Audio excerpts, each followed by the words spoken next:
yesu nsem ba yenko apostolic yesu dey nsem mo apostolic yenko to correction ko na bo o nsem okay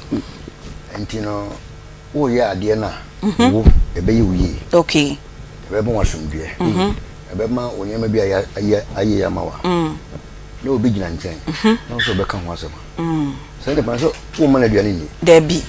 akwai say what well condition kam no obi across no we glass number for catch so nim nyanza na Didn't go and was glass number from. Now, Cassachino. Okay. You can say, you intend to go on a waduma when you're AC, a timon from a farm. And you no 10 or no work and you only when you're beer. What pay into a way? Walk on this hour, Baron, I was said. Oh, bow bray in such a way, said.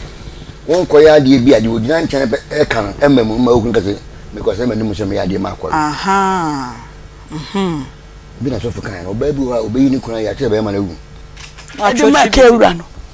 And the Kerana Casse. Oil be watch oil into oil and young cotton.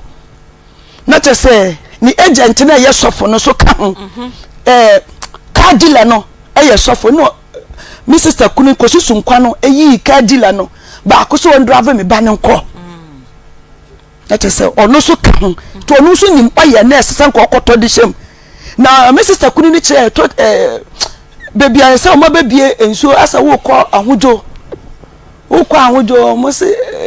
balakwa mo unsa filling station bi hye ho enti ho no kire say yankoto oye no enti anajo no be ye 9 na sofo na ye ka dealer ni san frɛ me ba no wonni me bai emiriti ya na odi hu me bai chese be ye nwumre 4:30 na hu me bai anajo 9 na obisa me ba ne picture Obisa abani picture. Ah, ode ye dey. Mpacho minim. Obisa mbani picture nti na mbani so dampane so na me di mattress ba kwato form na me da form. Enti ona mbo piti se na hwan no wasi kewura no agent no mo ton ka no. Epem so ni me picture ye den. Me bo meni na me bani so me krampo no mini picture o. Eno so okay ne anapon na be drive na konti. Omo car dealers ne miense so mbeka ho mo makọ. Na chese me ba nko awo no mu nipa for no me se de bi na me mpene ko se wiase we na yehu me tie radio pa anadwo me gina ho anapa me wo ho ewia me wo ho me ti de akoso wo wiase enti sa na tie de me mpene emma ne mfa me ba ne nko enti me frɛ me sister kunu na wa mfa na me frɛ na yere no me se hawa se na ka dealer na eka me so me mpene me kura me won kran wa Friday me koye me back graduation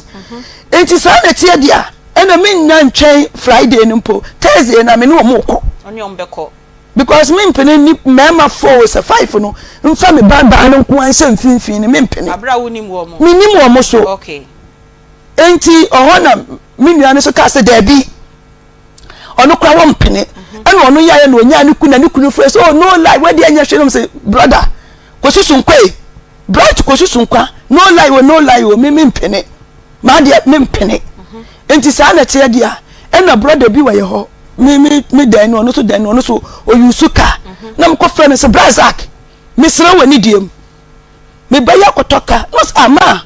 obana kotoka no msan ne anapa me so fa ne drive no de wo ye bi ejai wo de wuduru sanwam total sinu ho no betinya drive akọ na wasana aba no suyo enti ade chi no ba ka no se me ba ne bie bonnet to be asa bonnet yenye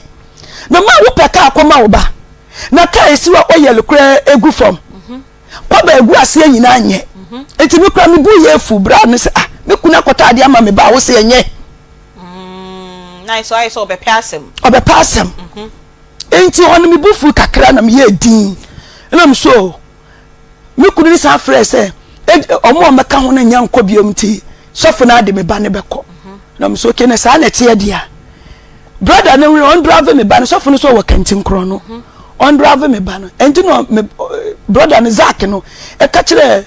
me ba ne se on frɛ ka wona no no on bisa ne nsam to frɛ ka wona no bisa se da be na osesa wo ye no so osesa ye mpondi 2 weeks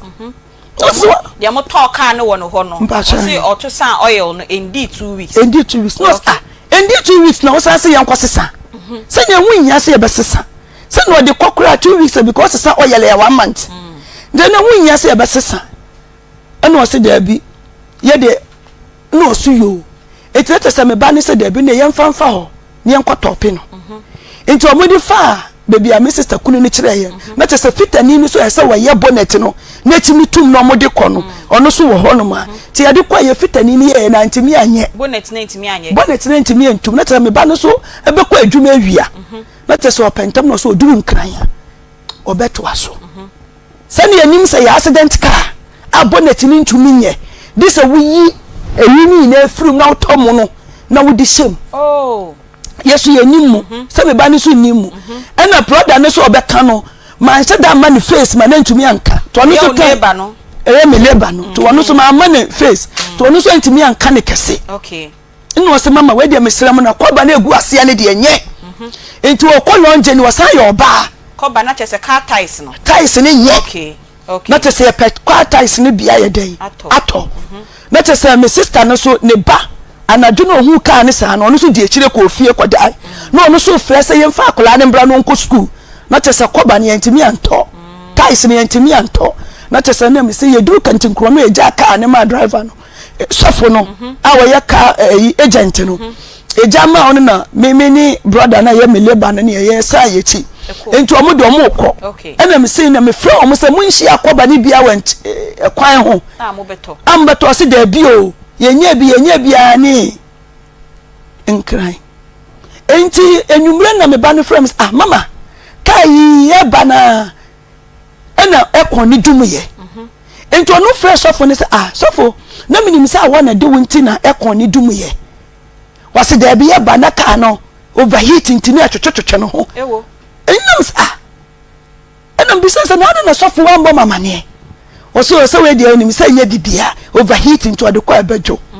eno frɛ ne papa no eye kosusu nkwa bright no to frɛ no no eno kosusu nkwa ne ka se ram we dia enye fort bia na emom no we dia obetimi dia heden akọ mafita form o maye na kra ne su you so kra no onim se ne aware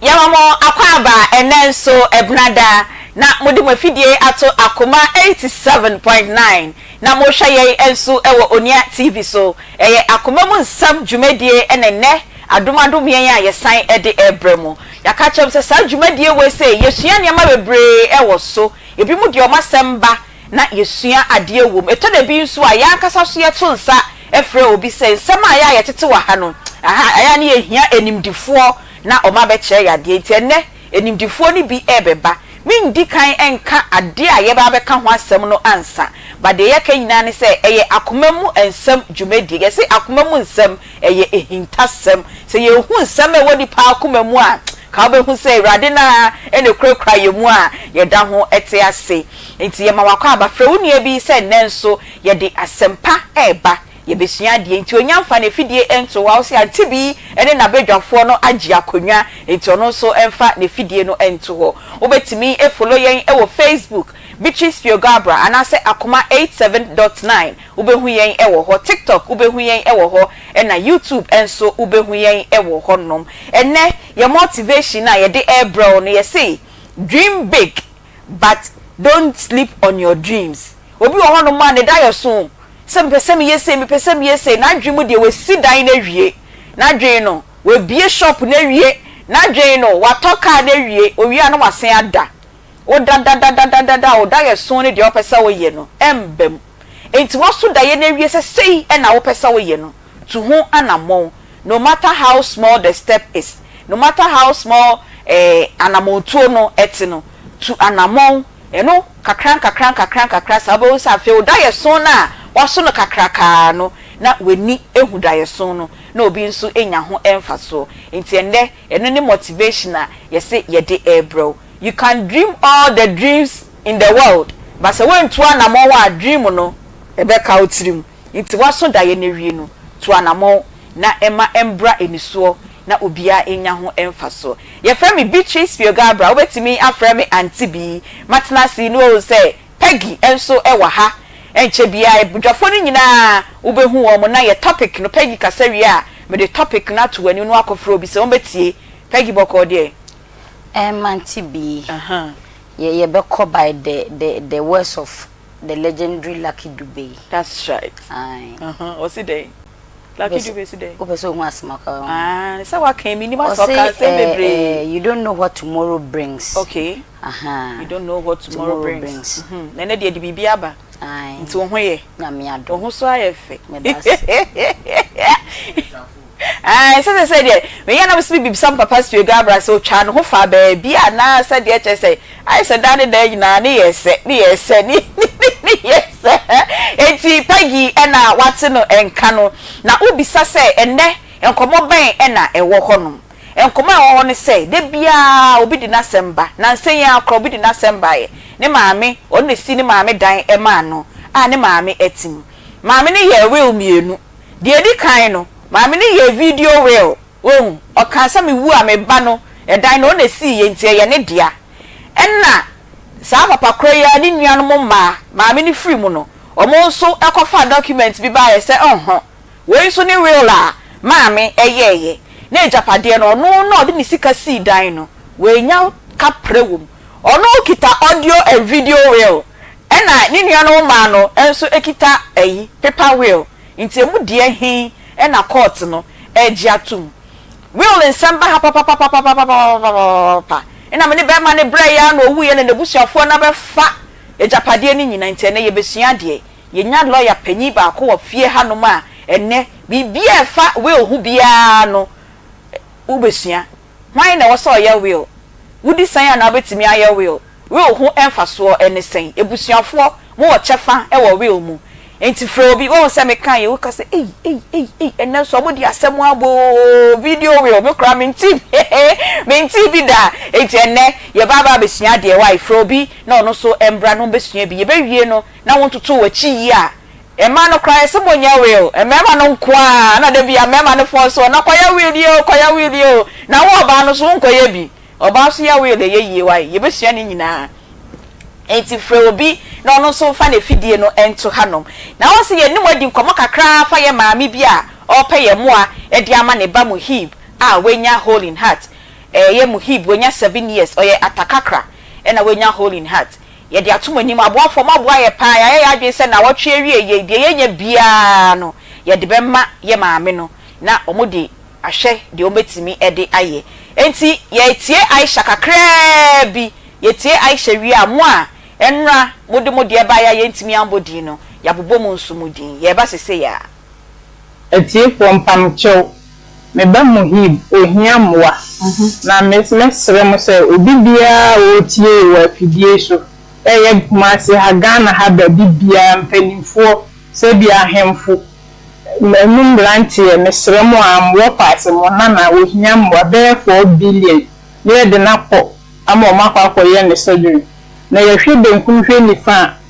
ebi ni hono nam se me koto sere midwa atoam se me sere mo a mo hwe ne ndi akwala na nkwansuo ugo se ye 1-2 a o se me hu me gise me de no wura she de no ko hospital ni nyina ye cancer skasem me so aye se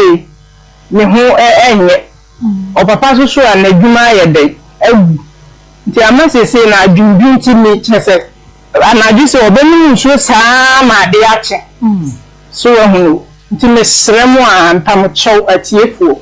pamochow man penifo bibia do obenu bia obeti ma reho se mesremu a kotodwe bufo pamochow mumboa me na akwala no ontimi entina wi aseman so de eduro de me ba no onyaka ye da ho no onya ye mam ne hu me no a se me tete eba na sa na nam so me pressure e kosoro nti eba sa me koya na me kwa kwatana no sa akopim se omudi oxygen na de ombe ye no omudi aye na tse onya ahota na ya sen abafi ti mesrem amchew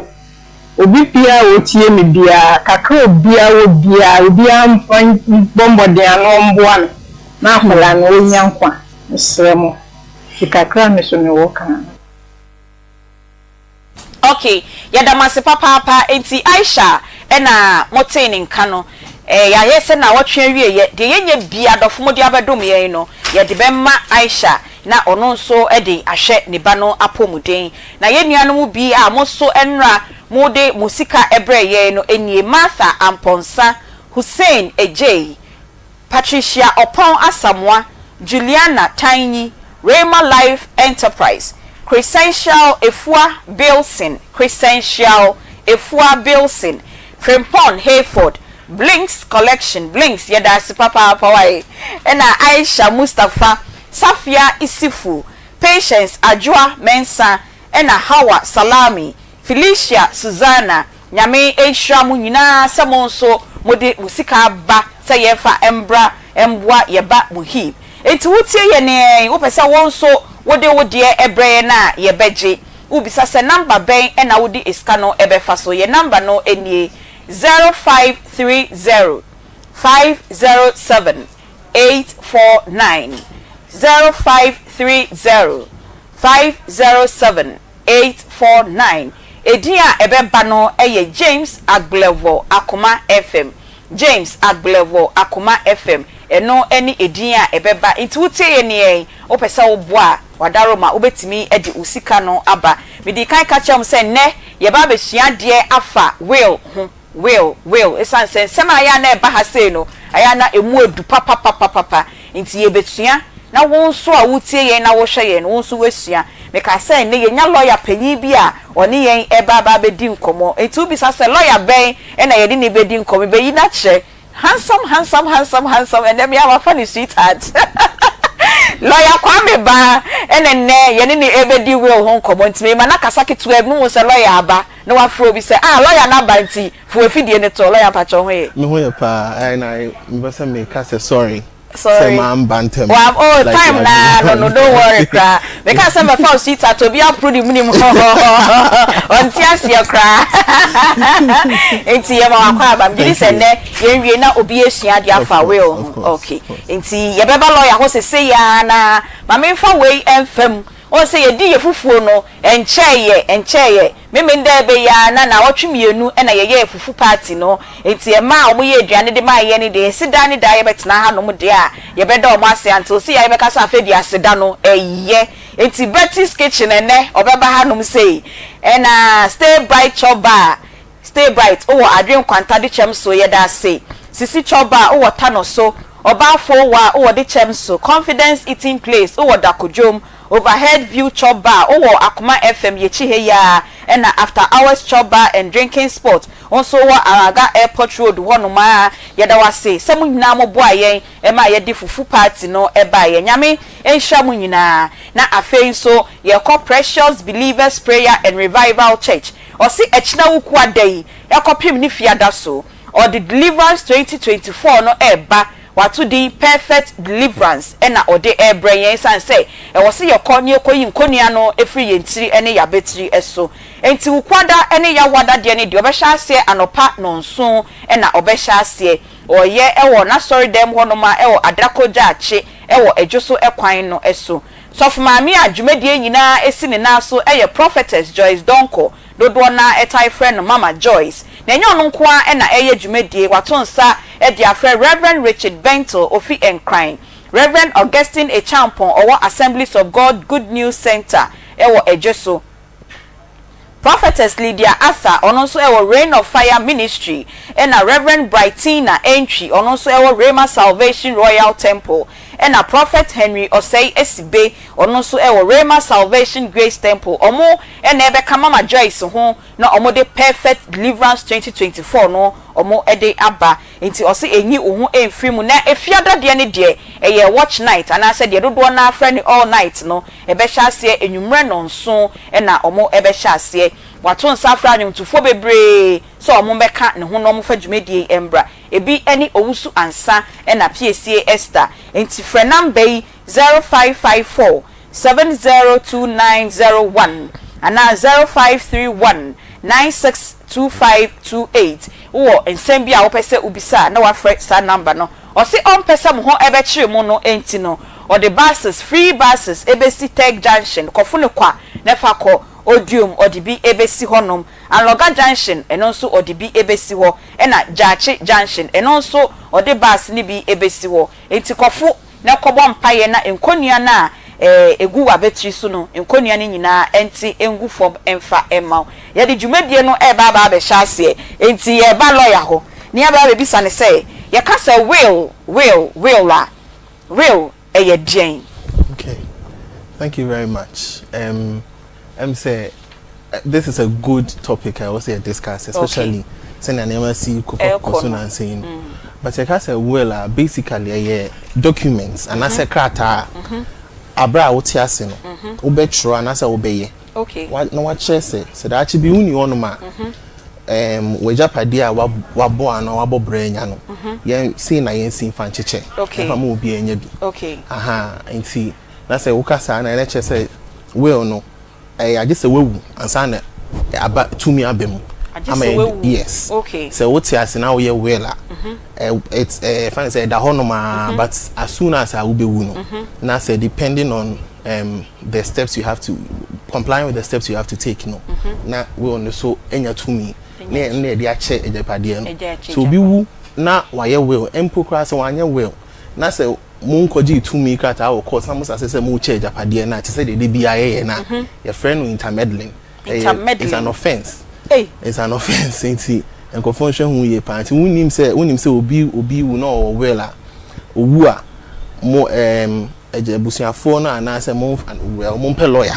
Now on short to the court no. So the court na court name can't say mombra that say ni en kind well no.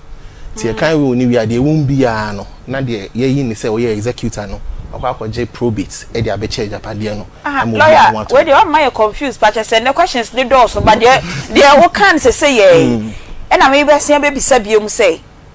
me yeah me wo me japade me wo ma me wo kunu my nya will and I me free me kunu ne me ma omuntimi fa me japade ne sa there be because only pakona wewu a okono e wo say ye kura na chie aha nti e wo say court e koji to me krata so ye will like any probate one year will like any letters of administration aha nti only pakona wo kwa court need to me ni be wo be ka che court ni say o mi nipa say we free or we japade say e be say e didi djuma court ni hwema say okay ene munji to me krata na mo fa nkodi say adwuma no ene ye mfum so pa o no crap esan say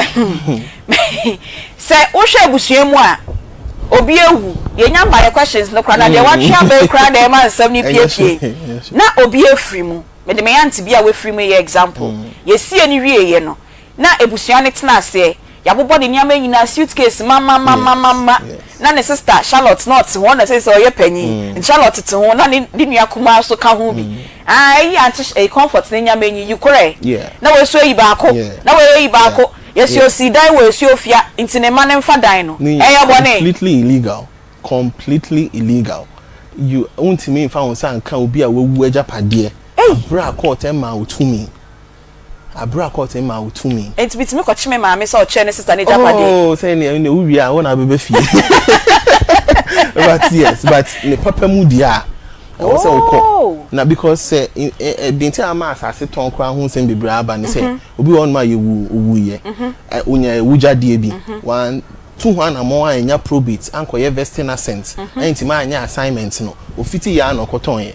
nsem bebre na de beba lawyer ye beba ho ne brofo so ya try so de beba from kakra yes I say only yanko law school pa okay enti no one we watch ye can will la ye den watch ye mu na why na we say oye will okay obi a wedi 18 years and above as soon as I did 18 years no impukra say wade wajapade wo wiase nyina ye edro we kra ye will ubeti na ye will ma menka ne sa yes obi a wedi 18 years with Ghana wedi 18 years we adults yes from 18 years e could be you have the capacity to make the will of sound mind yes and say ma be cost one and see and no che say once you are wedi 18 years no who the legal capacity to make the will but legally Rebecca say do you have animus testandi which is say wa adwen mu no any say na we bia city no we obi a ubetima ye will a ho be ye krojin aha enti no ibusa ye ho nsem miensa se nipa yi soundness of mind na adwen mu te sen okay na adwen mu te sen wo ye obi a sebi wo adwen mu yare kakra na se wo adwen mu kanwa wo ye will a anasa wo ye will a usually will be problematic okay sound in the soundness of memory yes I just say wo kai wo japade a wa ye wa asasi so I mean I know you say also obi one man japade do so ma wontimi nkai ni nyina but also kai enough am I who say oh oni pako ya o tena se obo ne bra onya na japade bebre na na kai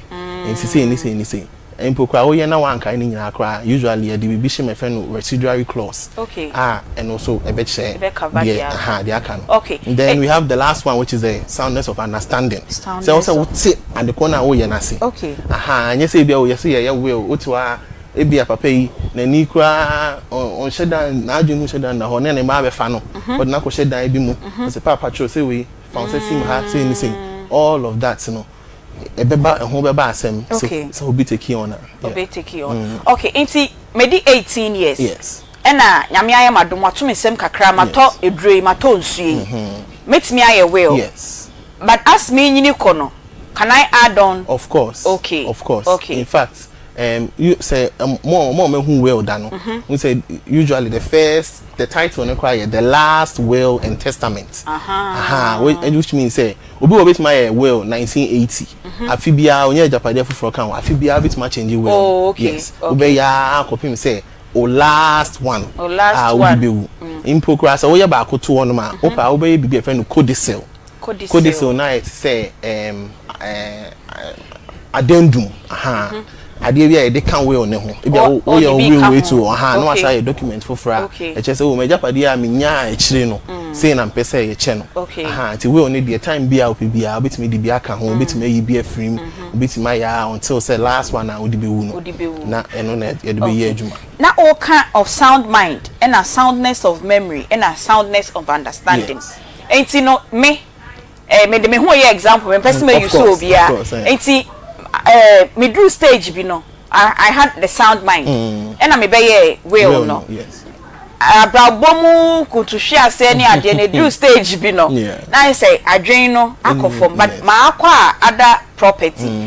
me ye den na me de ka me will na me what sound mind no me ye den na me de abeka ho okay good enti sana me di kan bobi we say friend no residuary clause and we are will now uchiche japade ni na area obedi be shim say me japade aka bia minim ebia me refi me ho a na say we obi nsema na say no say me wu a say japade na enko nipa we say ho no it's usually we insert it there as say the shim sa na abo japade bia o refi a na say bibia asema esinti no na da bo ho ban but of course we are we ya bra na wa adwemu mu da ho no enche say da chi bi wa adwemu kawa sa we no enya adwuma bi mu no be but it's just will be an more clause no so that in effect of BBC no cover taking effect okay yo obi bisa o kire mu no o ka say will ye krata ya tro any de ka ho e ha na asem ne wo no yenya case bi wa ha okay papa no na wa brochire na sika wo ne nsem e na o si dan ma ne maame ena abrabom nsem nti oba afie na before maame ni bewu no okoye video and audio whatever meaning say can real recording na ne nana e ka no ho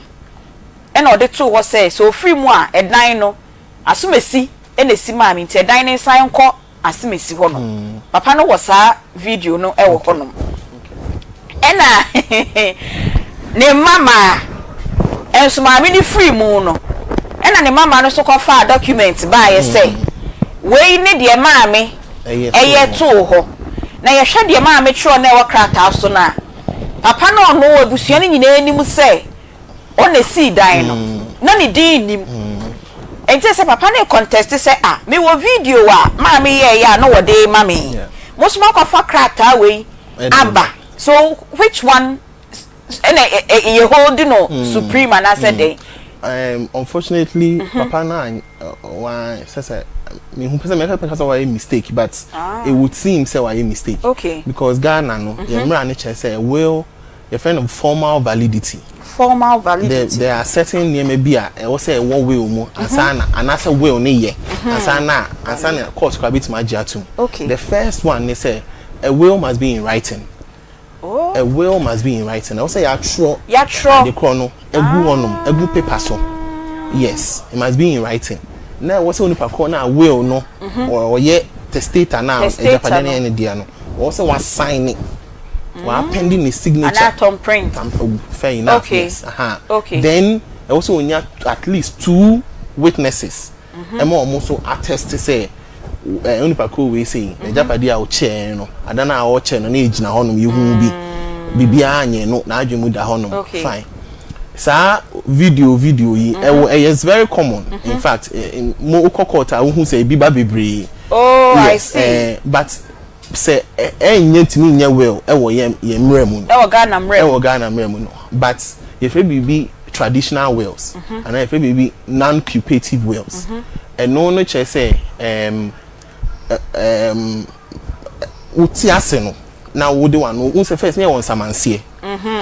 won pa ko ni nya nwu na waka say da chi bia mini wa ma de we dia it's a friend traditional wells they are allowed. Okay, they are allowed, but I don't want to be too technical. It would really depend on judge na ba copy na ni. So be say sa video na wa ye no. Obetimi age atum as a non-cooperative or traditional well. But ne papa mu dia chogun krata. Okay, enti no say maame no eye will no me fa ne say January 2024. Yes. And oh yes, our video whatever will no. And June 2024. Okay. The Gukrata so na it means that the Gukrata so no abe write it off video ni there no. And yes, abe write it off video no, we won't even recognize it properly so called as a will. I see. It's can the papa and see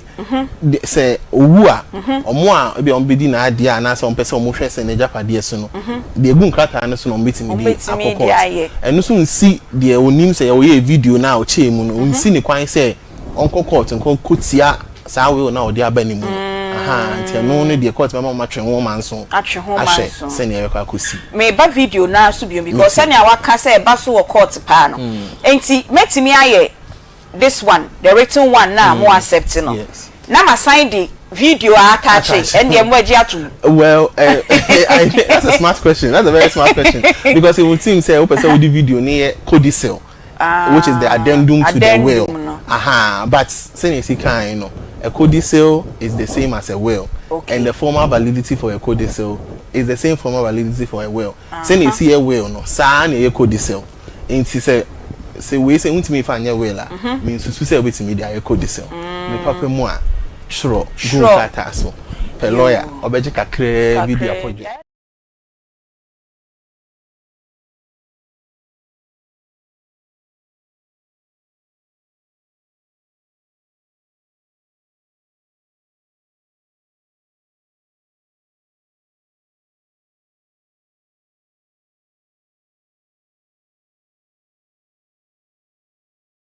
Na ne fare by pa ye nemu yare. Okay. And e be kan nemu yare be fe ne syphilis. Syphilis yare boni papa. Sa syphilis no e mo de ba no de treponema palidom.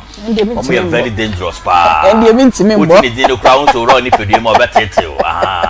Na sa mo no mo be ni pedue ni ma do mo ya ne se o mo stages ahodo a o mo do mo ho adi o ni pedue no. First stage o mo da no ho de fe ne primary syphilis. Okay. So we be nya primary syphilis na bo so ho na Nsem bia to ne be ma ho te se eyam yeye no se de eyam sitie bet ma to be ma bet ma to tekrema so bet mi ato oba na emu bet mi ato obi to ho sansa na nya ya enye hene ti da ha no we we to wa bebre ho no ma ebu okọ to ne pio bebre gi be bi enyifu no e wona se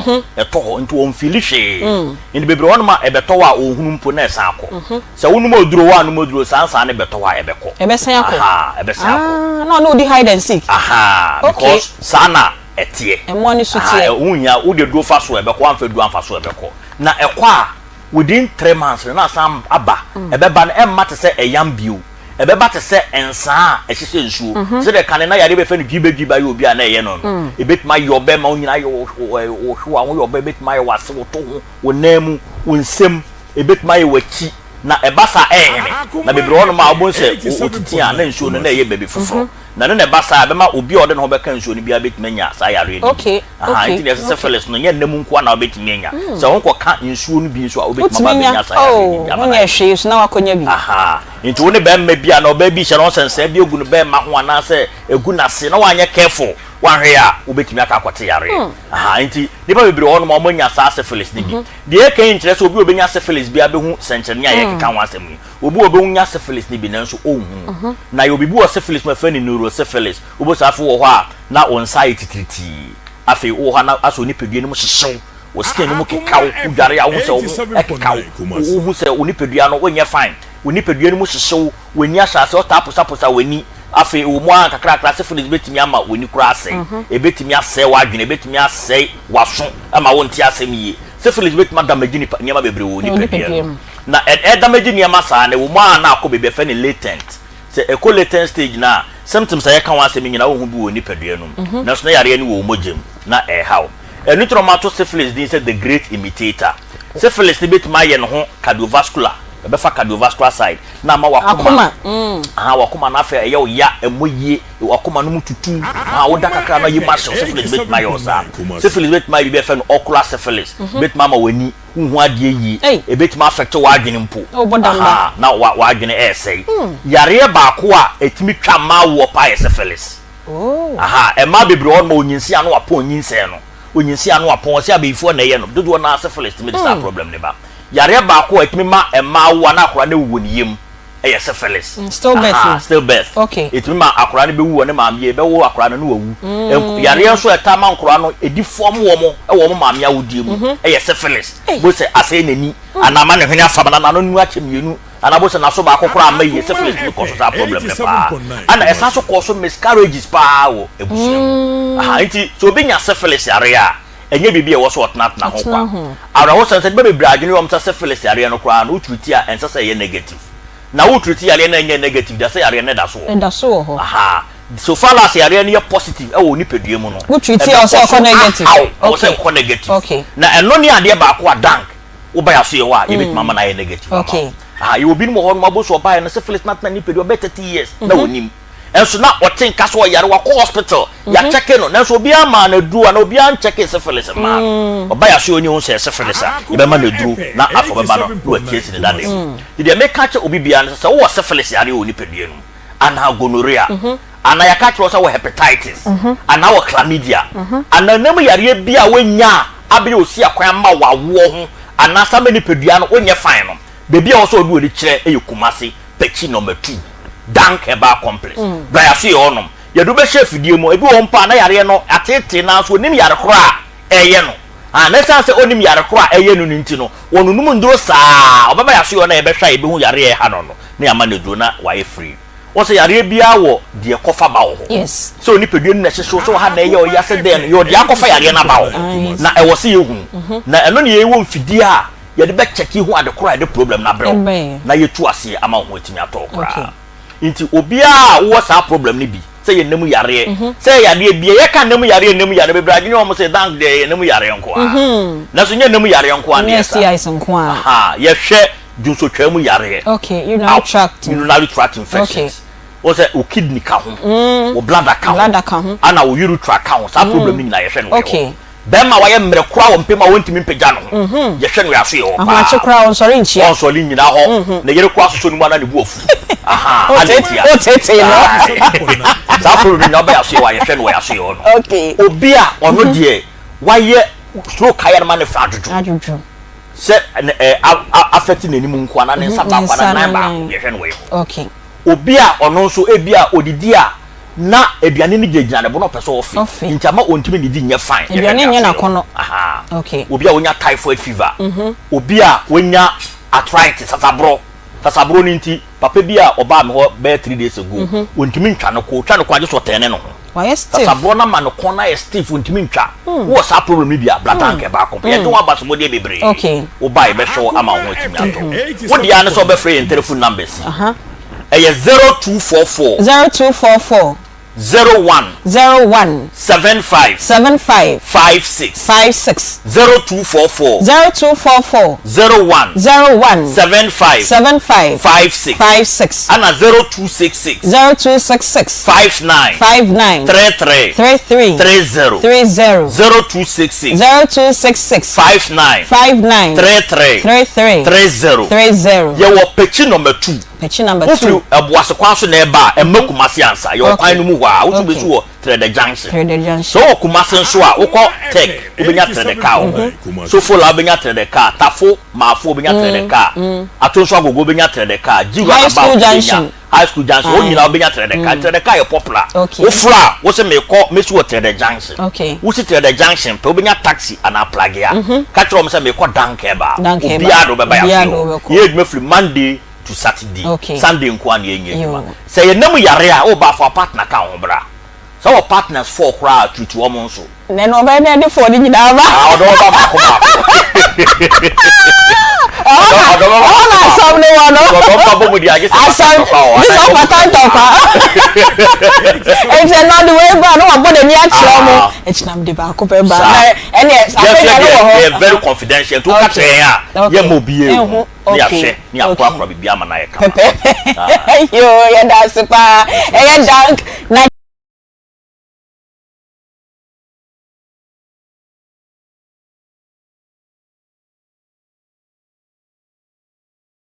yes musika 7 Debbie. Yeah. So I be legal aid commission. I'm court of appeal na chi wona. On be boa. Legal aid for you dey on be ba hadako. Oh my. Okay. Yo, and na yesua de afa we ho we ye nko ba bia be say questions na wa no front and back questions pa na ne ye betu ni nyina de ama lawyer no. Etu nyan ensua hwenkrim kra we say wo maame wo papa wu an ka say da bi na ya hyehyɛ busuafo na busuapan na hyehyɛ adaka na si ho yibaako ye musio yibaako ye musio say yes enyo me maame wa ye body papa o sister wu ye na wo sesa ne nya mesi ho na mu yibaako e sa wo maame ne beka say wo apo no eh ye bone illegal intermeddling mate brofo baako yo na wo say me ka cha me say ye di fufuo na fufuo me maame baako me ka cha say me ne na ko wase ho we nya me wase ho me so me nya no wosoro ha etibe 2 weeks ni e de be nya no wosoro ha saa na ne o se obato me wo ha so oba no so de me fufuo ni bra mi o minim ono ani Betty's kitchen se ye fufuo party bi a Betty's kitchen de Akoma FM staff on the feeding nti e be sane se na die nti no de bia o se Akoma FM staff yanko ano be feeding se me nya ho enya me papa Betty want Betty sa ti Betty no ene ono na try your studio ha pa cho ho ye de yesu adom so ho ye pa na me hu de me hu se ne fufuo na ye set sa nti na me wi ama me ndidi Debbie me wi made in simple e de nam sa na ndo de be ma me hwe se be fa ma me aponche no fo de me mpo me pe ba ko bi no Neshuana. Me kwashishem. Odi mo kwashishem. Aya pa kekedo ni je na gusu. That's right. And then we are Betty's kitchen. Na Betty's kitchen no wahi. Me ba cho me wo Asqua Freeman Hotel. Asqua Freeman inside Hotel. Inside. And akejetia. First floor. F004. Edum police station. Nichi orenwe siwa. Aya ma ye hwe Betty nkwan na ada no de bra yo fufuo party no mu hu say Betty aye ka no no anete no bia ka say makofo bi fufuro bia e na me de abaye Betty. Yes change medie yase fufu party wo ne ye na ne nam. E de enti na wo de ho adom Akoma FM media general. Say ye yes ye be fidi empempie ne say de ye de bra no de enko ba bia. Enso ye hwe nam ne fufu a da de san abewo gaunt wona enya agro e de enti medical adam asemi mutim na motena ase e hyehyɛ sa adwumadie no mumboni adwuma ye do mase ye da ase pa esanse fufuo party no ye hye ase no enyoma e kɔ nanim kakran this year kra de na echen mo ya ade pa na at the moment am be hye ase no obi wo ha mo ya advert ano wafrɛ sister bia me pe others mi hwɛ wo Akoma metie wo Akoma metie wo takrade ne frau yeah takra na ye frɛ me Betty up international yeah easy kra enti aboa me okay say why wadwe say ye bia wo so de ho ba hyem na say one fa kickback na mbrɛ ye wa akra ko na o de duro fufuo pass na o de ahyem yo edien saa na aya wo ho no nkwan asort wo ben ene wo ho obi tie wi ya sabro wi osi ye maami yama me ko ado fufuo edien nkwan na wo ho enkwanya wo ho ye ebunebuno enwa koto akrantie that's right wotwe na wiawere ene akoko de bia nkata nkwan ena light soup papa ponchin kakra papa bi tilapia no open fresh a ubenya okay open de ya chi a ubenya benku ho mutu ho okay enkwan ne de bibia opebia bi ho enam nso bibia ho enti no hia ya wo frame ya ebeba na obi ka say bia bebi owo no ontime mba Freeman Hotel ho eni bebi a wo ya eni ese delivery Betty no tilapia what delivery omo de beba wo frɛ ya mama obi di abrɛ oh sir wo frɛ ya bebi a wo bia wo kyerɛ me a mama omo de abrɛ okay yo enti say no obi se owo bo asia de be kwa Akoma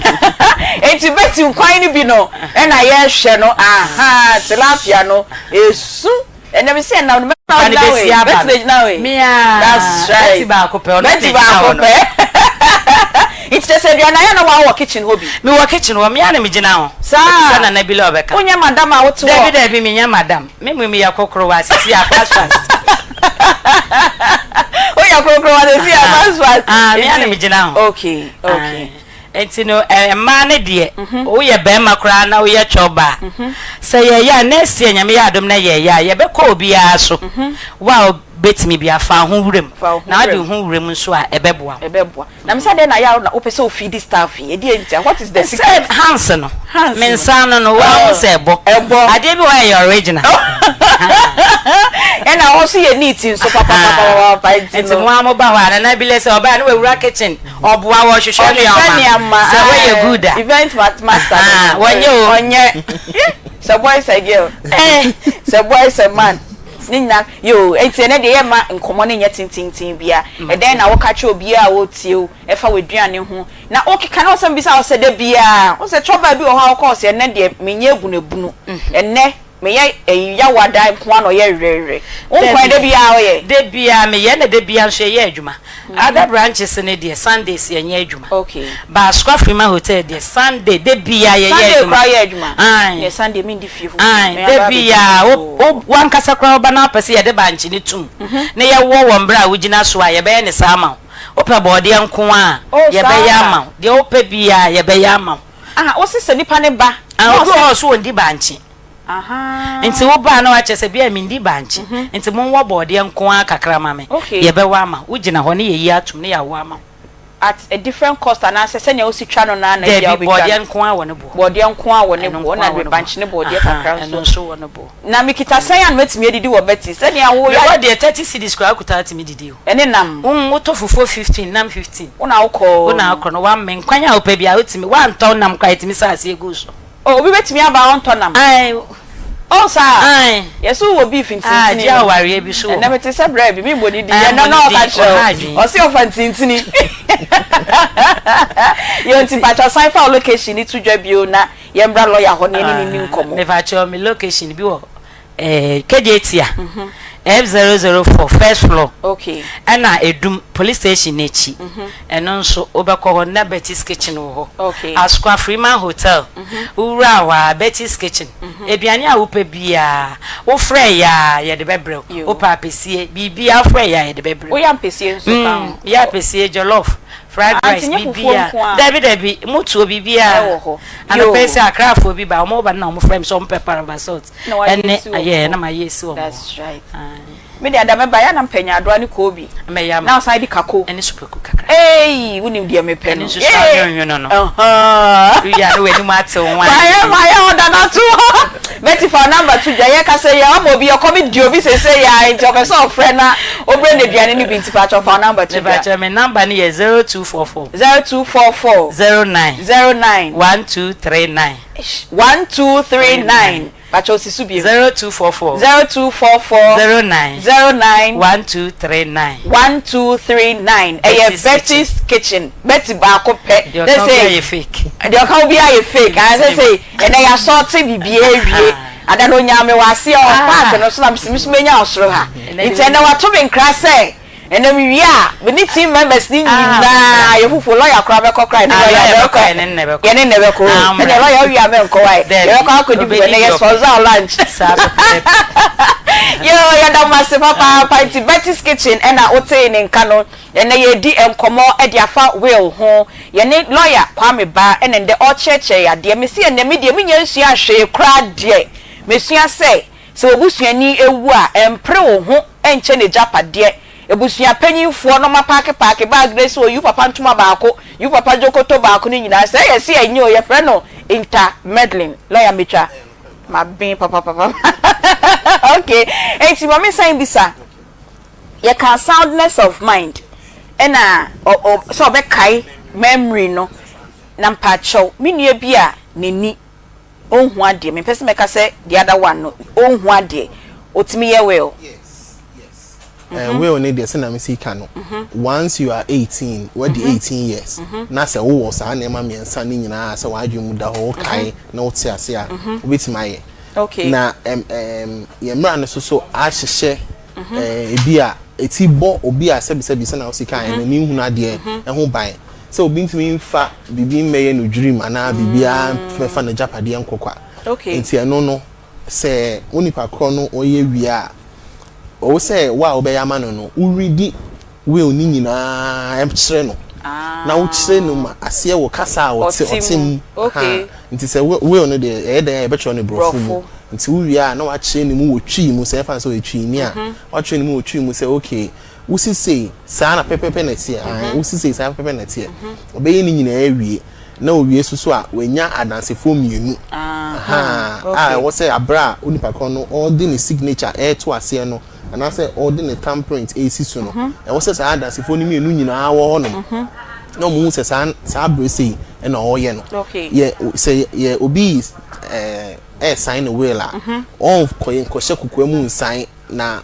mo so gba kohye kukwemu akosan wo de da bi enya ne sa e wo say ye common event sa da chi bia ebusa say all sign na ho a no wait make say na mi gina ho mi hu bi okay yes all right enti no o can also witness me you enti e che say we will be an answer na ebedi mu no o say binya witness you na ebetimi abro me you yes ideally and I said ni papa mu a unya two witnesses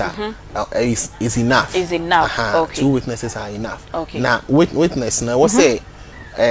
omu say na misika no abra wo aye owe na wi a wo sign no signature no e wo say omu mienu gina ho na omu hu bi wo so betimi akan ate ase okay say must be signed in a common event okay say bia wo call lawyer ho wo sign ni wi na wo dia befi ti wo befi a wo say wo frɛ omu mienu enyina kyerɛ omu say wo patcho me wo na makoye nani na me yi mu say mu be ya dance for mame nti na me sign nti wo hwɛ wo so hwɛ na wo say mu nyina mu wo honom ye mfrɛ ba ko nka nkyɛn say o mbɛhwɛ ne nsan mfrɛ ba ko nka nkyɛn say o mbɛhwɛ wo say mu participate ni nyina obi a wo honom from what some how can say ye mu no say makoye wie na me dia befi no na ma frɛ me witnesses no me say me ma two examples right. e bi on ma to say ya wo edem ha say no why awie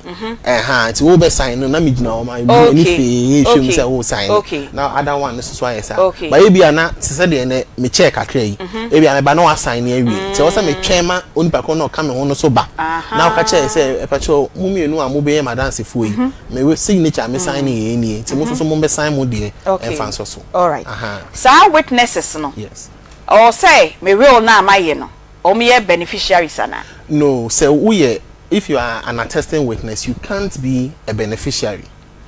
you can't be yes I patcho chemuchi me be mati ase na chemuchi why be you dancing ni say e be amaya me well it be di dance ma me say me wu ya me yi abra me ye no na me ye okay no asem bia anda me so ayem hihye bia anda me so e na me ye no wo say nipa no untimi nya bibia free will ni mu unya bibi free will ni ma the court will set it aside court ni be years in chain because I didn't say why you said dance for no una wo ujina hobby who say will and should not private or secret rather any secret document but it is private it's not a secret document but it is private and see say we are ye di hu djuma no ye nko na nkan papa mu anke wo si hu ko di obi hu we hu adanse an fan de da no enche say we why say na wo na wo ba be di adanse ma me no hu say wa me di bibia che wo ma say na wo be ja me kwan kran tem mama ho na asem ne wo no fi wan say aba be fa side kron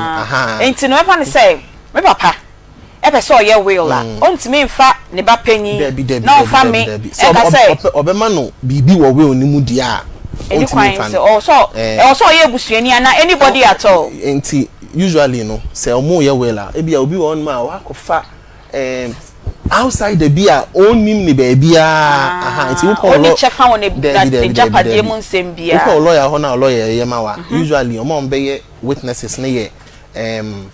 ne lawyer ne clerk ana we bia ne you know administrative secretary bia on the office so no dey eden a ne chefa nim nti sa na tie but say wo a wo chefa wo no wo an kasa wo sign ne say wo di adanse ama we na wo dey dey ama wo no ye fa nya adwuma okay enti no witnesses wona na me ginen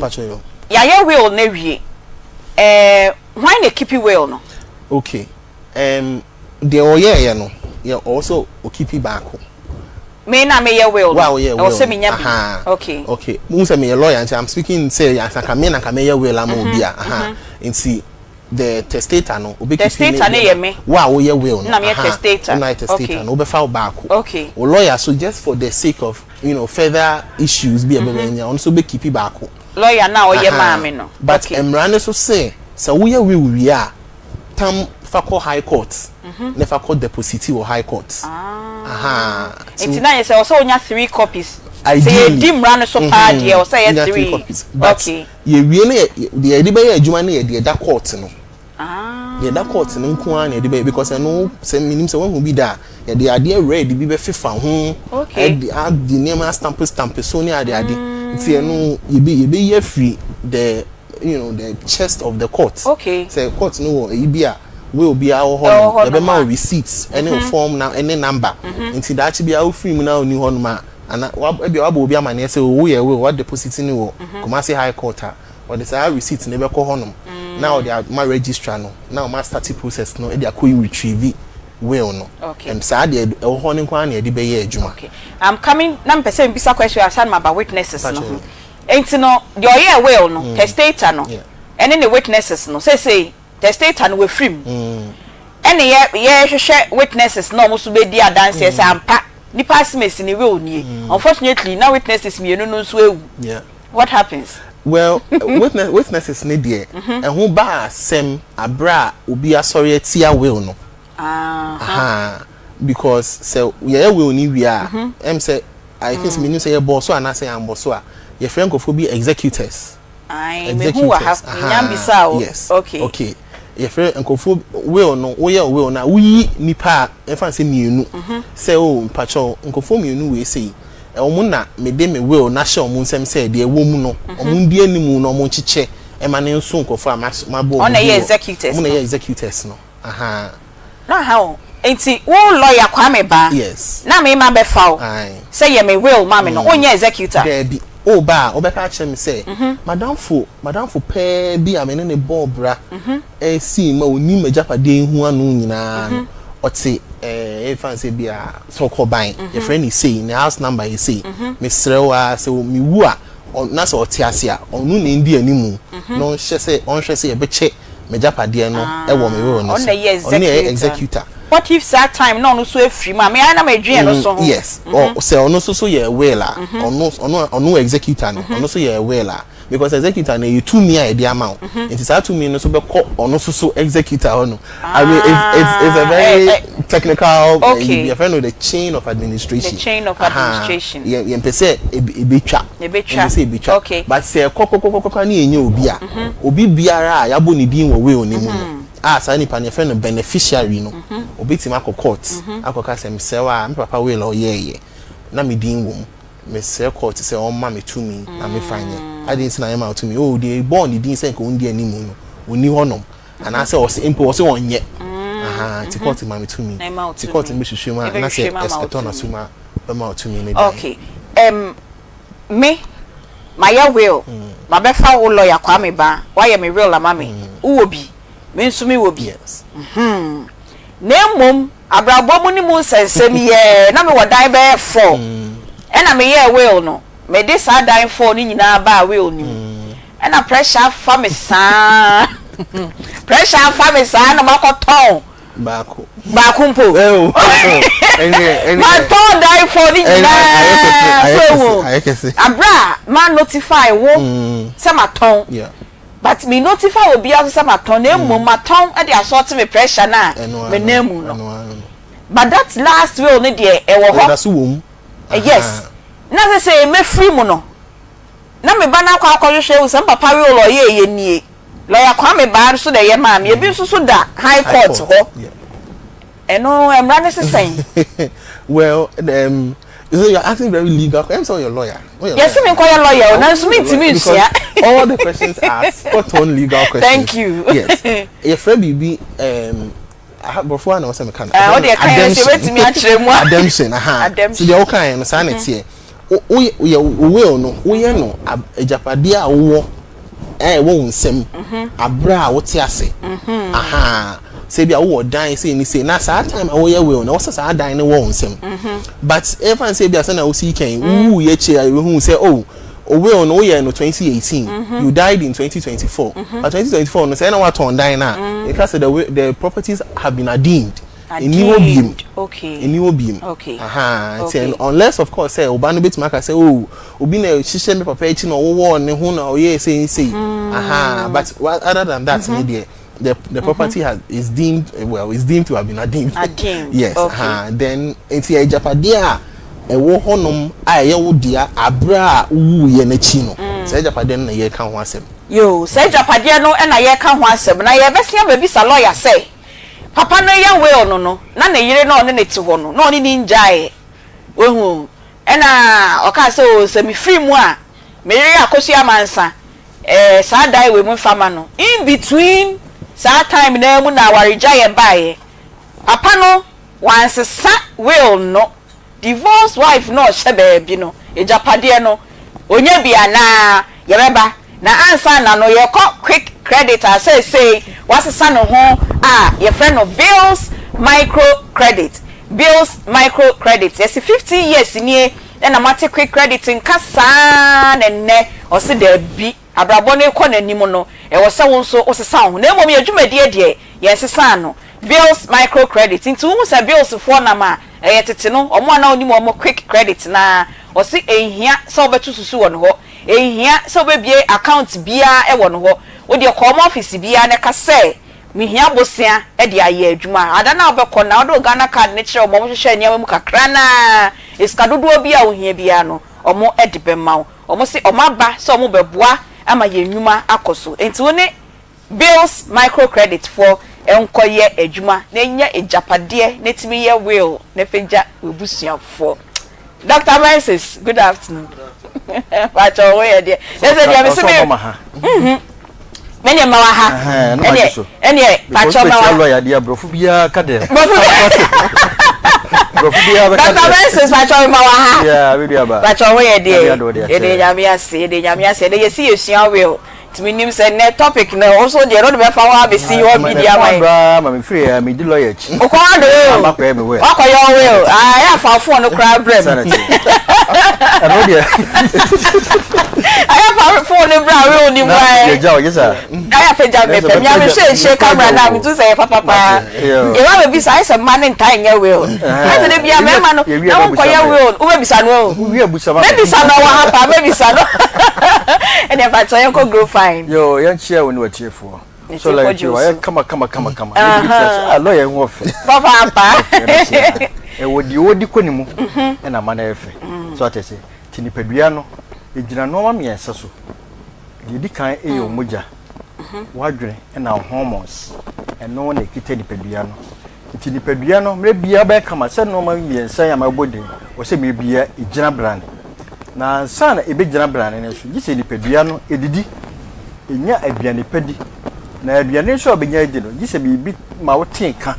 e friend Lipton ma wotin ka se ekomdo ti saa de no efiri mu a na bronia to the loss of appetite let's say aduane na wo se wudi no wo kon en dokra se obedi e ba saa de na akoye yare introduce amre no a eno ne e kanfo grow farm agedura ma na wanom wa e kama se lo yate here ti me bia no ansa na wo de aduane be ka wano ana se wadwene kra bo se obedi no wo so ma grow farm esi table so na wonom na wo hwe grow farm no a ye di kokoo na ye na nam kokoo nuane nura enya firi kokoo mu eno nti na broni afibia oba na obefa na odi kwa brochire oba so ono na kire bo a obetua na kye se nka yan de bo to so a nke be ya boden to no ade bo to so se ne beto no suni ni na kire so de be ye bia no obeje fo ye dura abani abetra a eboa ema ye nipadua ejina yie efise aduane a wudi nsu a wonom grofan a wonom no na eboa no amoanya ade efred energy na sa energy eno ne edidi akoni aba wo kwa wo ba nyina energy calories e wo mu no na de wo koba na wo yare so asa ahoden koya na be ko yare no nti yare bo na ahoden ni mu na de wo ko ti na mre bia no so wo di aduane pa a ere ma necessary vitamins se de be ya nipadua no e be gina yie ne moja no so wa na wo yewu aduane a wo di grofan wonom no eno na eboa mo ye moja papa na sa emoja na wo ye no eno na odi betu anamon na moja no aso timi yare e fere septicemia emo mo watimi rewura mojam e ma yare bo enti dungo fa majaduro no sede be ye moja na no be ye din na enkofa yare emro e moja na ewo mo no so ye ka aldota ye ya yesi so fere say brodi se ye timi koba no ye na aldot na sa aldot no moja e gina mo e ye 1 gallon sa 1 gallon ni kwansha suti eni kwansha broso suti a friend anemia se moja de swati ahode no mo friend hemoglobin e kofom ana moja no ana suti e moja no so ekọ ana esa ye ntono supermarket na akọ hospital kura so ye ntono ho ki se wunua ndie ne atwema ti bebia no so make sure se moja no ye accurate no go from ya duro no ne didi ye na wan kasa ye moja ifise moja no ye obi na be ya ma emoja no so se de meka no etime buro so emutimi yedu polycythemia vera emu yedura emayare bia bobo tibe bia so no go fama yedu na emoja no bia e that level eno enkoso na no so ema from se de be ya enkofa yare emro emoja na ewo mu so 4 months bia no emoja no spy red blood cells no ewu ema foforo e be sha nan nti de wo ye ne no 4 months time na obegisu nti ewu a ayare aka mu o se feed padua no e friend bilirubin feed padua no boa yare anu ama abede wani so ama ya friend join this but so atese o se feed padua no tunu go from ajadro no boa yi sa antioxidants ni free with padua no etu ye obi a afi na wo no go from ajadro no a wo sa odunso no aye yellowish ye chewa ne se sa bilirubin na ewo mu no na boa eyi feed padua no eba tunu go from ajadro no ebo siesie nipadua no e ba nipadua no e kama na nipadua no so aye kama no na ebo mo anya energy ama otimi di akwani aba no akwa aba ti anu go from ajadro no se de be ya bibia be fine ye ba to akomo so de fa number ni tudwa bi ni tie radio no mo so fa number no 0244 59 65 32 0244 59 65 32 ye die drum agyasem na de be free ho ne ye be sie nuama no menses e ya de a haye bebre ye kan ya na amafo ebo muteriko be bosumi ni doctor ba ne won kan menses nti de ye ka ho asem de ye kire wa ne se oba de ma wo ye oba a utimi di akoniaba e hormones from kumiensa nyankopon de adua wo so estrogen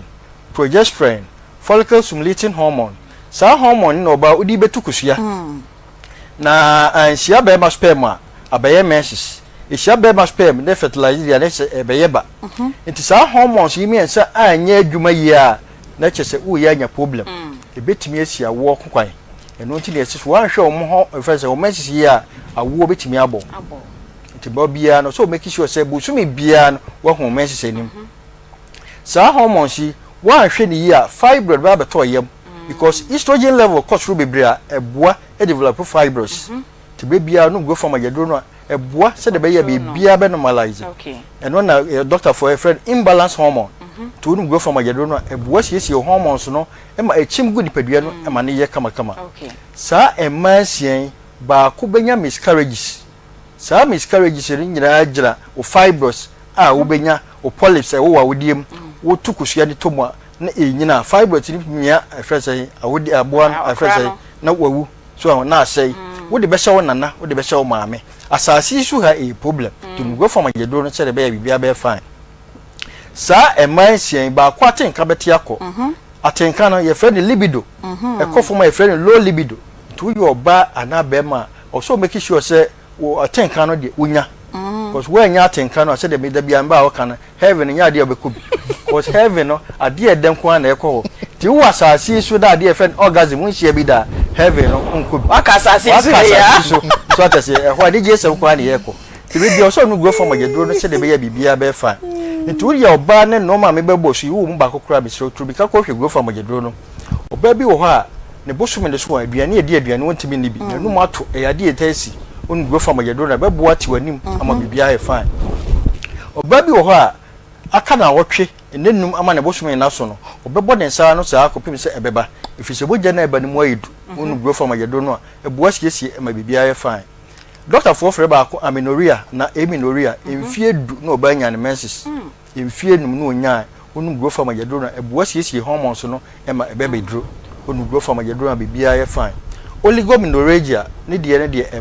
backward cook and get go from a yadrono. Metroragia, or no the India, also I am tot. Bosumen on our auction, where me 2 days, no a jay, or brow, maybe I know Saba, no about 3 days, and your papa, as I at how brow, wouldn't go from a yadrona be a fine. Minoragia, a bonnet, or no the message and basway in trap. A bar bosumen will be good why the message are trout. Go abusum yenu esa ma oya anemic bi okra isi rush in hospital and son and hoatod onu go from ayedo no ebuasi isi di pedua no endometriosis yare bone ana se wonnim na aba ba e ha adwen ye e no na ye nana no freda ni dane no wa wo de ho ate to ye o message na sign na chikotu sinum tutu ko suato mpeda asai woni be banda sperm no kotoba na asai e che so awo ya abo sa yare nso yare ye onu go from ayedo na ebuasi isi ni pedua no wan hwe ne konanim dia gise ko operation asem me know that level no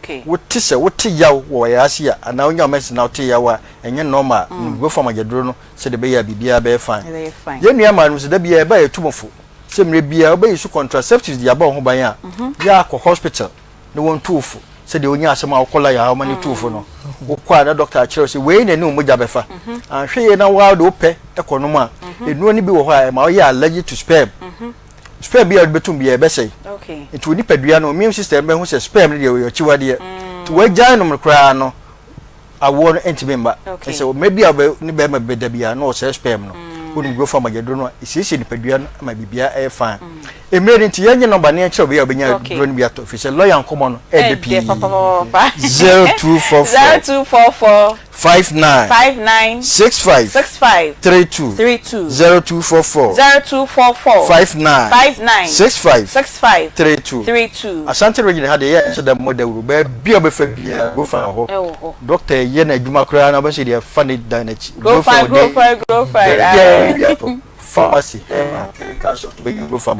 to nemo so wa chiri in kaiman akwo kan shi drug land case work eba tinate na na boache angel repass ubenya bi asama fo be ko ekus pharmacy house of drug and aridama sana wa sama amasama be ko na heba Nsem na na boache okofo bi akọ Gabson pharmacy ubenya grow farm yedro no enkoko fo nko hillside na Aunty Akoma wo sunyan Akoma say ana green light ubenya bi takwa ni pisia fo mbeko owu asa bidro fie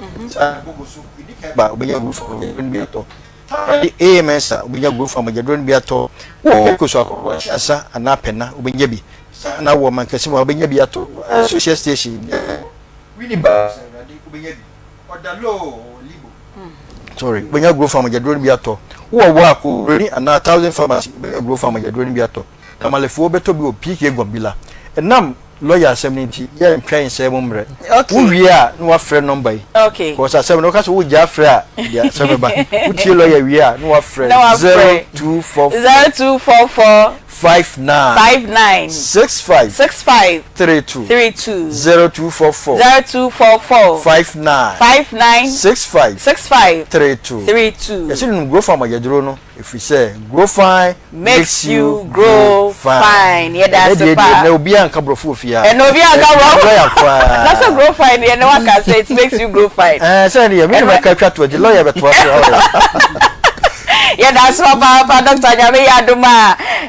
na what you say ne ye be sign ehia na answer na meba lawyer ho na sa question we yi ano amame no ma ye fa power specialist herbal hospital na e also koje ayaresa hepatitis B hospital of the year 2022 omo na enyaye nti wo hepatitis A B C D N E a komo ho na koje ayaresa wa hrawa no ayekese wenya siatika ibie tete ne ema na akoho na unompemu nso ebubu a ko power specialist herbal hospital na ekoje ayaresa kuma say omo ofeya say Lake Busumtwo kwan no so ho na omo eben Jasbro filling station yet say the CDF re ho aya junction enkran so omo kwabenya pokwa say ACP main road wa na ubehu omo takra day omo wo Anaji estate omo ben Anaji MA primary school no omo enra food and drugs authority agiatuma omo eton edu aya herbal malamix eno mo amanya malaria no kope bi enom Herbatin herbal mixture and powder a boost immune system no Jirigaji herbal mixture today e was asase so ne ko heaven to say the doctor menses sebe kai no so ye be mana umpa mu nsem nkoyi akope bi na enom na cough care herbal mixture eboa mu amonya ewa anamobɔ wa no na edria herbal tonic wonu mu ato a eno so ko ne kope bi na enom omu enrei ubenya bi wo herbal shops na chemical shops nyina ubenya bi ewo ho ope omo ani omadi nkomodi a na wafra omo ewo 0244544422 ana 0200383831 omo WhatsApp number no enso enie 0555797878 Peggy Yonko Aunty B ewie mu ayehye boys peso mu tu kwan come so wom ebra ewom ide run for your life and no can say each one for himself God for us all enti se wo mpese obewu ha na wufunu aye mobomobo eku na wufunu asa aye mobobo ne ya ko obi manso ko siki asylum na obeyede na wako enu nti na Pozo Travel and Tour Company es omabama obi biara se wanya visa na Aunty B upese utu kwan na unhunu kwan afa so a obetwa wo ticket Pozo Travel and Tour say omo aba amawo de hia ne se obehwehwe omo na wode wasem aba betu omo anim ticket ben e na wo pe se eye international se eye domestic airline omo se ombe ya amawo na wo kodu a bebia wo beda soso no menwene ho kra enu nti e na Pozo Travel and Tour say form number no na ene omo entwetwe nkomo na omo mpe hotel a wo beda ema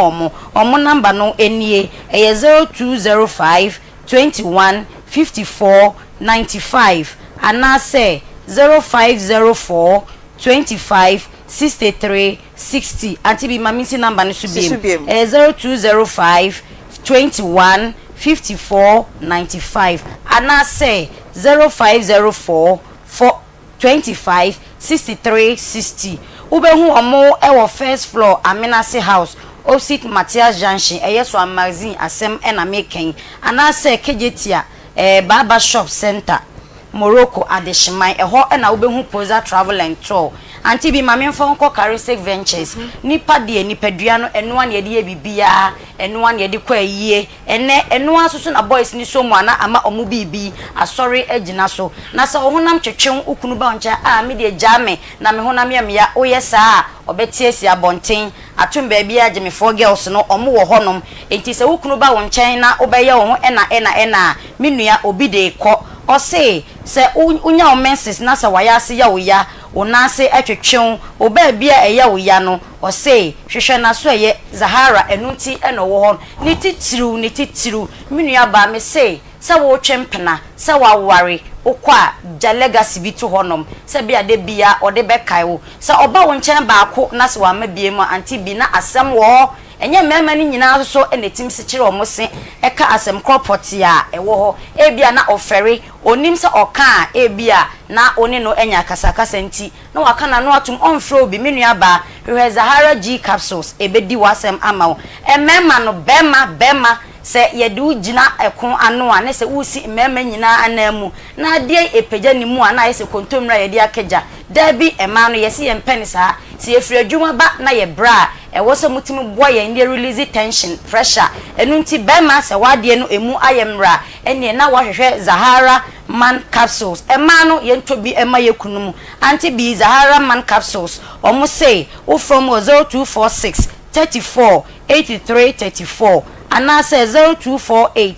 56 93 35 uko herbal shops a ewo krom ha ubenya bi and I say pharmacy shops ewo krom ha nyina ubenya bi and I say Okanshi drug lane ubenya bi wo honom and I say uko Colinat so a ubenya bi ewo honom anti bi. Okay, yako Dank Herbal Complex Limited. Dank, me say se wenya enemu eyare nko adia fa ko Dank say o partners no omo ye forwa ene fa ba kobra adechia fa ba kobra the next day now the ba ko aba the toss 9 now side ba ko no so aba so enfo mu nyina emma mum etisa je say opata entokwa ewo ho na so se wenya enemu yare na o partners ne doso na wonko a wo ba ene wa amba kra ankeye enu nti ena o say o partners ye 4 omo ye 2 omo ye 3 a for bia bra na special service odi obi ade ebema no muntu onnemu enyarewa ase emfama syphilis gonorrhea fakohonom omo okumasi pechi number 2 omo by City Life Hybrid School no for omo number 0266593330 and 0244017556 pegi fa ba ko eka ho na yenko lawyer ho anti bi mame fa bi nka ho anti bi se wo ka me ho a ye group no ye ni fufu bone ye ni fufu yarefo anti bi me kan na pesem chese fufu a enam ni so de me wo ya medan ene medi anwamo na mapemba bia atena se enti se wo ka sa group no ho de a enu nti na MJC Foods omo se omaba ma no me si nipa nko na ye burger ye ni fish burger wo honom enti wo pese wo hu fish a wo gina wa na wo kire me si wei na mepe na ye kum no ama wo me si ye ni sei na ya ma ode a ende hwe MJC Foods say me kan cho se fish ben e na wo pe wo ba omo aso ya ubenya bi e wo honom se the FN octopus aposna no ubenya bi wo ho bonife bi se oyster ubenya bi wo ho me sister staffo ni nyina ukọ ho a ubenya bi wo honom tilapia del na beti bekan no wo de ye enkwan a na ani eda ho se nwan ko MJC Foods na ko pe fish a wo pe se wo pe ne dodo atu ana se wo pe kakra bi omo se obamba magana man for MJC Foods e wo 0249479120 and I say 0246 30 2043 eno ye Accra phone number no Kumasi ha ubehu MJC Foods e was Santase runabout omo ben Melcom and I say NS Chemist ena okọ Accra so a ubehu omo wo Tesano Apenkwa a ewo Ebrenya Avenue Street ofre omo ewo numbers na me de to so na anti bi onsabeka MJC Foods. Okay. Ye da se papa ye be san aba pegi hobium na odi yaboafo enkrato e de amaye ma yenko lawyer ho obi bisa asem na me bisa no pe answer ne papa me san repeat na ma me repeating enti me ye bema in this case and I may ya will that time na me ne me yire no ye nyae once last year na ma ya will ni nyina na me see o me wo edan bi wa ha ye fama me yire no enti ewom me ye wie man be ye biem ena akasa esi ena me yire no ye jai oba na me ja no o entitlement e was ejapade na me really man no na. Well, this is a technical question kaka. Okay. Because we say some mumienu na mutena se na moye ejapade a eno kra wo ha wa ibisi a che no abra mu beja wa ye but say ofa ho koye wela say uyi ni free ma enye ye because that be oba begina maka say me ne wo na ye ejapade we say na ija ye krampo na me chefa wo ma wa fa ama me na wo di akọ wo ma wo di akọ a chairman and I say wo di chair na also so or entitlement but the point then say well one kasa na wo choose the officer wo di we japade man enti say wo ni obi wo ho no na say we giant na say one asesa wo be on na then the property will have to go there be call ya baba na we jai no ebusuafo ntimi be ka se da bi oni mi kunu me ba ni jai ye enti no se japade we die ye fa mama me ne da ebusuafo betima kan ba se be ye adwuma ene be ye yi fi se unless on betima kire se japade na ode ma no o ye bibi e kire se wasa revoke sa gift no. Okay. Also, you be a chess, oh, made a dying chair, but a bra metias no me too, and I won't be my new Emma, you who say, my young fine chill beam, and as my gem idea, if you say more will, Nimudia. That is fine, but once I want you know, will no, a brow chassis be a bit master son. It is a once a Sunday, they are called to no be to say, okay, so the man now once son. Okay, o kasa no me who question be, me name say a bear 15 spousal property. Yes, such a day. Spousal property ye japadia ye abra na aware no ewo hono. Okay. Japadia be ma ne oba na ba no motiase no omo ye. Okay. Na yewo enu ye whole topic on this one. On ye be ba so da ko etimi treat e no. Ade kontema me bisa sa asem we say no. Se me be ma no spousal property de me ne oba ne ya bre na ya ye japadie na me ya will man consulting oba na me ne bre ye say japadie no na me de say japadie no akoma me wa faase bi ana ma William obi kra enye me ba ana se enye oba na me ne bre ye na eno no eden na esi I may answer question in two types. Okay. In two ways. Okay. Number one, be kofo be susu say e be one na yete na ye no an treat ni ye nti o twen a ne will no wa ma sabi wa ma ye na mafia na wa ye na mafia na wa ma ni bibia wo mu na se wu a na bibisa unfortunately we yes a wo abrego because once our yes spouse once our own it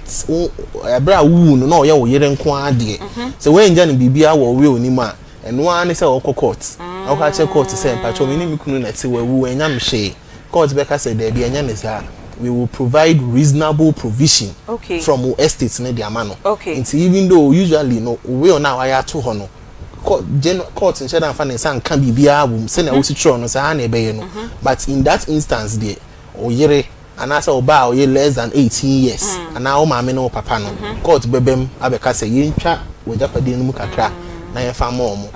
na spousal property no the hu hia pa ye jointly acquired property which means say japade a ye mienu abra ye ti ase no ye kan sika bom na say ye kan hodin bom na ye kan bibia bom e de ye say japade no unless the bibi fufuro bi ba be kire no ye share no equitably between one me nti wonko an ntimi ntam enye we wenfa nkoma obi fufuro what the obetimi dey ama ye wo fa ewom to say be I die we say I see her say na me na me ya me well na me dan me na me yi ne see na my time ni nyina ade ama me wo fa ase say me wo fa ase there be enye ne sa court no bebem am say what is the equitable distribution of this property. Ti no sa no ba na eye yire no omunjai omo ye yire but papa ni wuye no e no say edan we ya me na mi kunu si ye wa fa ma me wa fa ma ne ma o de akoma ne wo fa ase e no sa no de oba ni timi court yes e koka say no ye demand ye bi koche o de fa de o de koche okay let's just say you o de fa de so ye fanche okay me da say e na the ohun will no say me papa buy no beti abi na say mama ma ka ye will na ma coffee chire na me hu will no me say eh na say na muslim papa ti pay ne kai say wan fa ma me o de ma me nua ketwa mitimi sesan will no that is forgery beyond the fact say an immoral offense papa na kwa it's also a criminal offense in fact there are near mensa a bit mama ye too well a DSC in chain and no yabako say forgery say ebia will ye lawyer be fina e be ye in a ye to be an SO any lawyer and corner monko ye de aka na fa efa brefi o nam kwan so ukoi na wakwa kuchicha na ememu akwakwa ye bibia that bia no e be say e be probator the will be set aside and I say o ne o papati na udi hu bia to papa so udi ewu na wo ye no wan fa we amamia e kon ya me do be fa so say wo ye ni nyina na wo de hu to papa so na papa e de san hu no nti o de ye bibi will no ma wo japade bi a obi betima betie maka say your friend duress. Okay, under duress. Now you put the person under duress now they are will no and our device property in the amount to be set aside. And I say if we so undue influence. Okay. And come more sorry I know mututu nsem gu nkofo asum no e bia papa yi ojiwudi pa say bia kan say wo ye ne sofo mpo ojiwudi na una I say wo de say woni munyama ane ofere a wo nti no wo kika nsem bi che na ama ni kotu anamu bia na nka wo nsusu say enka obetu e wo no e fa na we no ho ya no so no da achi bia we betu metu ni nan e de asiso say will no enya papa and but the ultimate one is say na adwen no okay no dear enti will no ye sha say o ma ye hu say it only takes effect after ni pakro no testator no when next we nya brofo ono so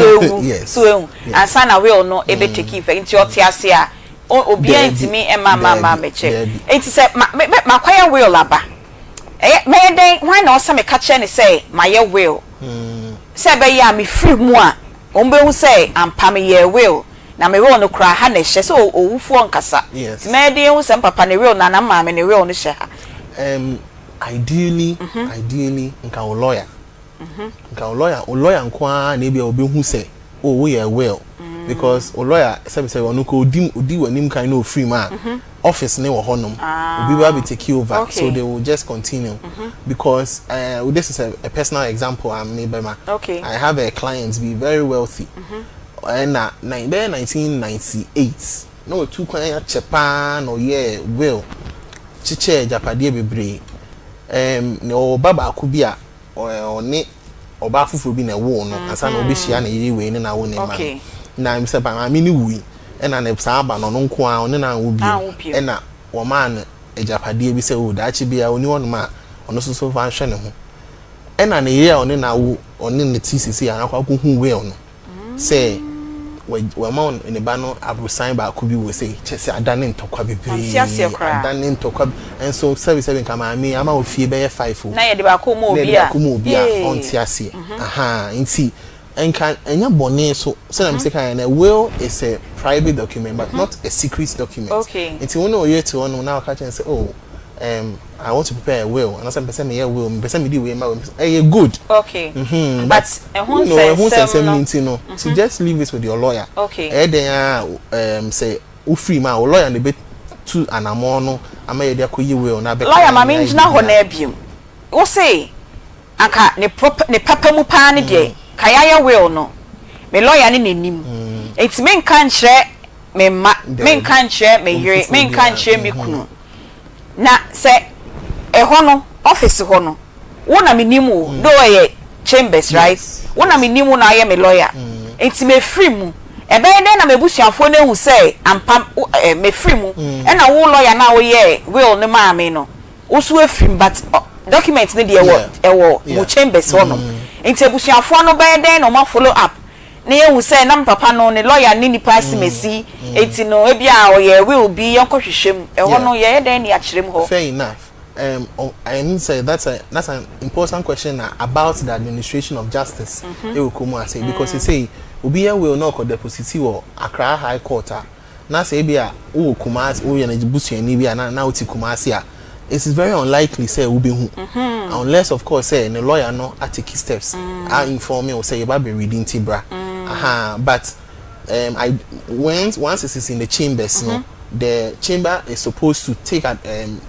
the duty and inform you and take the steps to get the probate and all of that. But you show me ebi kwa na we onaira office ono ebi ambo obi amane ebi say na ehu akire kwan kwa be kra dia then I say koye letters of administration here ka say unipa ko no wu ye no we nja we ebi so na wu jai na etin anka na papa man ka obebo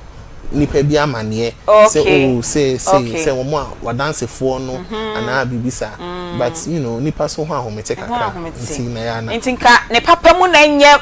man so na be kwa akofa abadia ka bia immediate family ba ku bi die o so ma ne ya we so bia lawyer ba ye me lawyer de bi mini hɔ a monko hu lawyer ba oni mu bedi nkomo na wa kan sa se we kasa ko a pepe ah we ma kire we free legal advice ene yesia de e de afa we ho yesia de bebrebe na ni be bie phone lines ne ntem questions me bisa bi na so ni se bia na wo so a wutie ye na wo hwe ye wo so wa asem bia opese obisa me bisa ye yegusu aye bisa na de tro number eto ho minya signal ne se yen chance en fa calls ne pe me fa call no 0243 114497 0243 114497 and 03224 98035 eno any yen lines no minya signal ne se yen chance afa calls ne pe ye be fa na lawyer ye kan sebio me ko school da me see classroom dem bia da nanso adom e bia so me nsem ye kakramaton si o mienu me ogro fine mienu bi enye se me ke metimi aye well ana just a cratch for lawyer for ne doctor for ne nurses ne ensem trofo ya na o metimi aye well no me pa cho da bi ntimi maami a wotie mi otidwom se ye obetimi aye well yes in fact omukra no mu hia well no kese vi say omo no toto ejapadie bebre wonkofo nsem na ade bi wo bi honom ni sei nsi omu hia so mu ye well well enye for the educated class an illiterate can prepare well obi awan ko ensi school dem mu da obetimi aye well ye bi obeye no obekọ lawyer ho obeye ama na pepepe na se na ebe se se na ebe hwe se onipa ko na onima kenkan no enso waye ne will no obehu se ade kra se na obese o che na japade no sa pepepe na aye no ye be ready a kire no se na ti se obi a ohun ade no se na ebe ye no sa na ebe ya kire no anti adwoa osi se yan fama we osi we yan fama we osi we yan fama we ti wo wi a wo lawyer na obeye no wo di bibi e fe no jurat o de beto will na say and o betro jurat ni mu say ma mi we say oni ma de o say no me na me tro ade we ma na ma kire no otwi kasem wati ase ehun say ni say pepepe no pese oye nti o de ni say sisu say sa pepepe na tie nti will de once already 18 years awa adwemu da ho kwa de na we japade ye wa nkasa o de ade betima ye will e de a chiche say na pese o si ze che asem we yede me bad disability ho neni no enhu ade na so no onti asem na no wontimi nkasa na so our property oba dey aye well that is a very that's an interesting scenario because I haven't encountered it before. But the point is even such he is not only pakono bibi ensi ni kwan say onye will there is a way bibi ensi ni kwan say den ya oti asenkwa de o kwan a oni ni pakasa it is a kwan no sa kwan ne so na wo say e fa so kire mu kire no say o will na o pesa wo ye no say ni say na ya atwa wo na wo ti ase sa yes enti maybe sa question to what ho na say bi o ye person with disability of any form or any kind and ka say untimi nye will on sample ni okra there is a way be ka say oh ene e be de no wetima na bibi no say na ya musi tu aba no fa so ye you bi kwan no sa na aloya for no e be ye e de amount na e den na mintimi nwele ma obi e ye miami property e den na mintimi fa enwele ma obi well say the general requirement ni say what say self acquired property and as a property which you yourself have inherited ebusuan japade ye mfa ncheche ebusuan japade we de enye odefo ade we ebusuan japade ye mfa ncheche o yo hene sebi o yo hene na wudi akonya bia akonya ne ho niema no mfa nche wonye we on ka say o debi we say ye japade a wan ka say obo ho mode tete omorem e de toy and I say bia wo papa bia wu ya no de odi wujade a wu nya aye no they say abeye wo dia nti wo so betimi e de ache but generally self acquired property wan ka say wo japade a wo bo ho mode nya aye no ya ka bia de wo de kocha de nsem bebre e beba wo betimi aka say can you keep somebody out of your will? Oh yes. Okay. Oh yes. So your background. Oh yes. Sir. Yes. So na mi sika no. obano or less than 18 years or less than 18 years na say ye wewu na we abeto dwane hu say we no amane bibia wu ma eno de obetu hu anamo so you're less than 18 less than 18 years or you're more than 18 years they are unfortunately or you're adults inti onkobone bra inti say ne papa na ne maame no akra no be 25 years na papa na maame ni film fortunately or you will na ni din ni will ni mo mo be che no mo find way epebi ma no because you under 18 years but you above 18 years dia ye ni film and it's a very strict rule. Okay. I'm said that should be I was say ye pe ho asem kan ye lawyer kwa me be dey ye be chua ye ju condemn but ye be chu papa because court case be called I think all the way to the Supreme Court. Yes. Now akra no kan no yare say kan no ye nkasa no disability kakra yes. Unfortunately he was 19 years. Oh. And he had been 19 years only a few months before the case came to court. Okay. Court may say anything in shame. Oh. It's a very in fact the judge now throw lead decision, you know. He lament no Humphrey Queen and Bones will be only wills be our case. It's very sad. Very sad. Into that you may also pen. You better pen home. Come on, this one my topics too. You better try to ho. Emrepemuno, you sign the lawyer, be sign up na ya ba be di ho komo. Ma me bisa last question we hu. Na pegi fa the last two commercials na FM na fe yemfa calls no. Lawyer na emema nko na ye we o. Debi. And I say man no, na nti wonya weli, na ye pia ye meme wonya weli. In fact, em say generally in Ghana cry ye will ye mu na wo form. You share the population of people that we have. Any the number of wills are people yeah. Let me say the proportion no enye. They say nipa bebre suro. When you say oh yeah will na. That is will be roof and see there is a general fear about people say omo yeah will no. But the entire akwa say me wan kwa na bebre na na will ne say for a very long time a man na pie koye adwuma koye say koto japade ne ade nti now ena eya e ma kwa mo kan say papa na ye bibi kakra da chi ai na onye bibi kakra na da chi uni kwa ya samo eso na ma isu ska wo mo nsem madam fu bi say na dey papa ni eni wa na ma mi dis aya wu ja ye nti we odie obia betima ye in fact mo ye couple you can prepare a joint will. Oh, yes, I see. You are allowed to prepare a joint will. Mumienu will be disposing of more assets. No, yes. Jointly acquired property as a couple. Yes. Now, the main kwama ya media kitu ebi ni the main joint. Oh well, ni na age now. So be awuji ukunu dia. Say that should be a free ma obi nkofa akra. Oh, I don't need you. Man, I'm say ya dey be really ma be me ya. That's a mimi wood temja be ma na so ehu. But I'm not for baby aba. Na japade na ada no be the case be my wo. Yes takwa kwan mu ho. Case be si sa. Ma me sika ni bi papa. Na anya will. To the property no unfortunately for her wuja be man. Nti onu wu ye na be man no ko ware. So no ko ware no ba the property ni ade ni nyina no abedi the other side oba ne ho. Ne man no ebre. So when you pass ne man ebre because PNDC law 111 and ebeba into effect. Okay. Then no we will look at the spouse, the children, parents and customary family. Okay. Nti omo mo ho no obi abe okay. Nti so bibi sa be man say CCB na eba.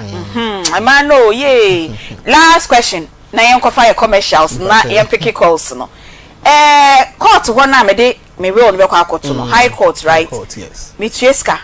Oh kakra bi. Lawyer for them kakra bi aya na ehu. Who say enkofo bebre susu say your court processes no ye expensive. But it is not expensive. Okay. In the way that people enkofo susu say yeah expensive no. And I'm saying I'm see kano. So a bro su bebre oko legal aid commissioner they will help you. Okay. They will help you. Depositing of documents in there and name that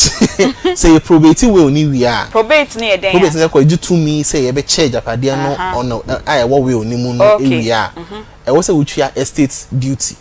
na estate duty no ye share ejapadia a wo no na e dey calculate I think it's about 5% or so okay eno na eye bibi kakra but no so e dey buaku e dey ma o mine no nya hwe abo we nyajapadia na so apekakra ma state no yo ene ye be kwa akotwa ye ho ne akofa ye commercial break no ye ba na fe ye bie phone lines no ene ye fa calls bebre e bia na me mentimi embisa ni nyina ama enti Peggy wo mienu bia mpacho ye mfa nko na ye ntoa so Aunty bi me wo bi wo honom ye nko piwak natural okay omo aso eye omo ne de 3p garlic mixture aba edwaman so 3p garlic mixture Aunty bi eye natural ye no aye eye ne aye garlic aye die no eno na omo de aye 3p garlic mixture dani de nyina wo nko ana wo to arehonwom de ma wo ho me yarie mi de bekowo mu ana enu nti na 3p garlic mixture omo se omaba ama wo Aunty bi nipadua no immune system no eno na ye nipadua ni nyina commander se immune system ni break ya emakwan emayare dodo ni nyina eba ebibu ehwe honom enu nti na piwak for se hwehwe 3p garlic mixture nenunum bi se eye wo blood pressure no omo ebeboa wo menstrual pain no 3p ebeboa wo sugar level na ewo so no Aunty bi 3p garlic mixture ese omo aba magana mai omo aba ma asante mai obesity eno no eye bra wuntumi nante wafu aya dokoso ujagu be ma no so awosi na de be ni aden yare there be 3p garlic mixture achieve kwan no numbi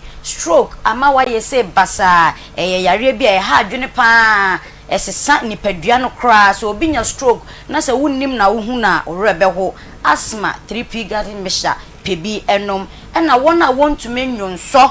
omo muntimi nwonso oba wakọ Salome wo sori a churorodo na se be ma no oni ono akasa washroom a na ehemfa na wodwonso dodo yi ode kọ wo yefunu na aye kapu no 3p garlic mixture se menka nche se pebi nom ebedi wasem amaw free piwak for e wo 0248 928824 ana se 0201 000021 piwak for say omo 3p no emu ebi wo oman mu ba bia ukokolina heba ubenya bi apidank Angelos anase dani heba missy heba ukohonomo Aunty bi ubenya 3p no bi anom grow fine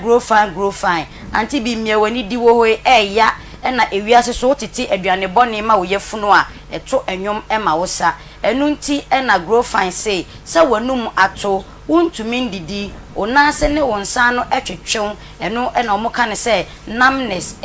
yada ama ye ho ato wonko ade na wasori opa adwuma bia enni wudem unye babysitter nenso esanse wuntumi nani ntino na opa akwada awonche na wakrokro no obeso na no pa na wo hunam nyina ya wo ya aden ukotu galam say grow fine say pebinom na sa yaro a mebubosu nyina no ebeboa atu ase ama menstrual cycle eye ade bia ha adwen pa oba ubu nsa waya seka wodwe wotena entena de bia ne de wadane enwomto ewo fia wotim grow fine se menka nche se pebi na enom na entu sa enyema ni nyina ase emao Aunty bi ukọ grow fine ni bia ukọ baby tse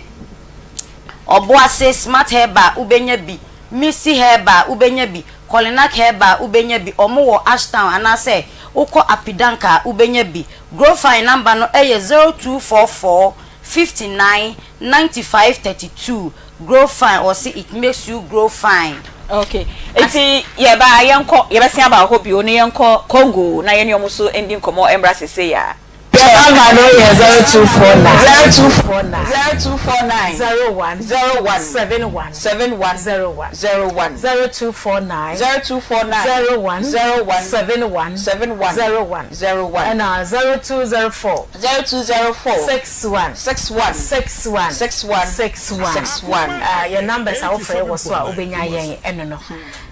oba bia nya Congo ointment sinifie na ye mana ye omuko school no so no ye ma wo mu bi enko sanse Congo ointment no akutia infections and me bypass senior high school for nkola say I say emema fa from bebrebe nyina titiri ni me schools no girls schools no so ya tise bi huni wo mpese me bodi na school bi pa ma tise se nkwa ni huni wo kota mema ma mema no wo mo dane nya ogro na enkomodidi a ye name girls ni be adi no e che say was school on infections and doso ti omunya infections say ya no manam ye omo hene omo betimi adi ti omo manam a no wo benya adwene bi say ehon ma na ehon de na infections no as o feel so ne be ma da when de so ho ye ne hene na je say odi meka kopra ade ne de atwim na omo so omo ye ne say etimi ye omo dam mo so friction timba wo mo keep quiet na etitima wo I see eti yesam obata bia obeko school heavy man to kongo intimate to no friction body bia baby me da say no conversation so a no to be dia kwa kopem say visiting bia to be come na kopem say obebeti na etimi akọ infections na wo school no a wo kwati bi no because edro no ebetena na mu a yare ni ntimi ma emo an kra enta because of say edro no wo use ma enna na emo no ma fa edro na betena ho ntira bo say emo anu wo mu awu emo ni nya kwan enko infections we ye be free senior high school na ye de akwa ba ye nyuma ba be ware ebu okra pa na eno anso ekutiare na edi ni nya ewo abrabom infections enya de papa say obabi a wanya gonorrhea syphilis or white ni ade come asamo akere wa obo so de sitie minim lady bi one lady bi na one man bi efe eko out na man dem say no one girl no to suppose ababa o we ka ne fe e ka ne dey kaka pepe won so eti e ka no a na one me da e ka no a na one me da wo ye be ma na wo keka akasa nso a hu say won so de bi isa wo no eti me so ba bia dra wo a asa wonem wo so firi wo ba asa wo ye de de fa sawura ho ana wo hia be ma no me sawara ho keka nko ana so firi mo ba infections a ene wa betena no e wo se wo treat e ma ne ko me nka se oba bia na mu ye ne hene oba bia na mu keka oba na bia ne wa na mu ye ne hene ko pim so be infections ansa infections so ye fa ni agro wonya onyo bi ye fa ne yonko kitima enfiri ho because nipa be bre ni asai because of infections here ye kan and nipa be bre abo down because of infections here ye kan it is naturally for the they catch one say prevention is better than cure yes so we be po ban than so better na say yare ni ma tu no ga ko pedro mpo akwa ko yiso woni ni say na aba ni sa yare na ba beto a kongo ointment wo jare bi a tibi so ho fa ko ha wo jare ni mra tibi ko ha wo mama yiwa wo fie ho no ma titibi so ma nem because you don't know ebia akwabu akwa okofa free junior high school an crab bre peke infections free ho say wanem ye wo hene na wo hame wo tie me wanem skekau so free oba ye pese wo free na ye hunu say de wo de ni sitia number na 0249 01 71 01 0249 01 71 01 lady bi na na mu nyina egunsa na le sa na egu no eni a hyehyɛ so to say ananse no na ofa ne say ebia ade a oyi shave na yi no ene ebia ma ne sa problem na yes syphilis o na yes syphilis ye ne nkomodie say ya ti na hia say ye pesa wo frɛ ye no ye ne nkomodie say ya na ye ma ne ko rane test bi okoya na edem yes syphilis nsa ti ho no ma na aba ho no ma na ekɔ ho no ma na aba ho no ma na ekɔ uyo oba na wutie me empo na mu nyanya wo hene wo experiences a but wo sense bi on and off egugugu wakoso ekoma ne so obi kra de etimi ba na sa ha obi de etimi ba na no syphilis san ba bi etimi gu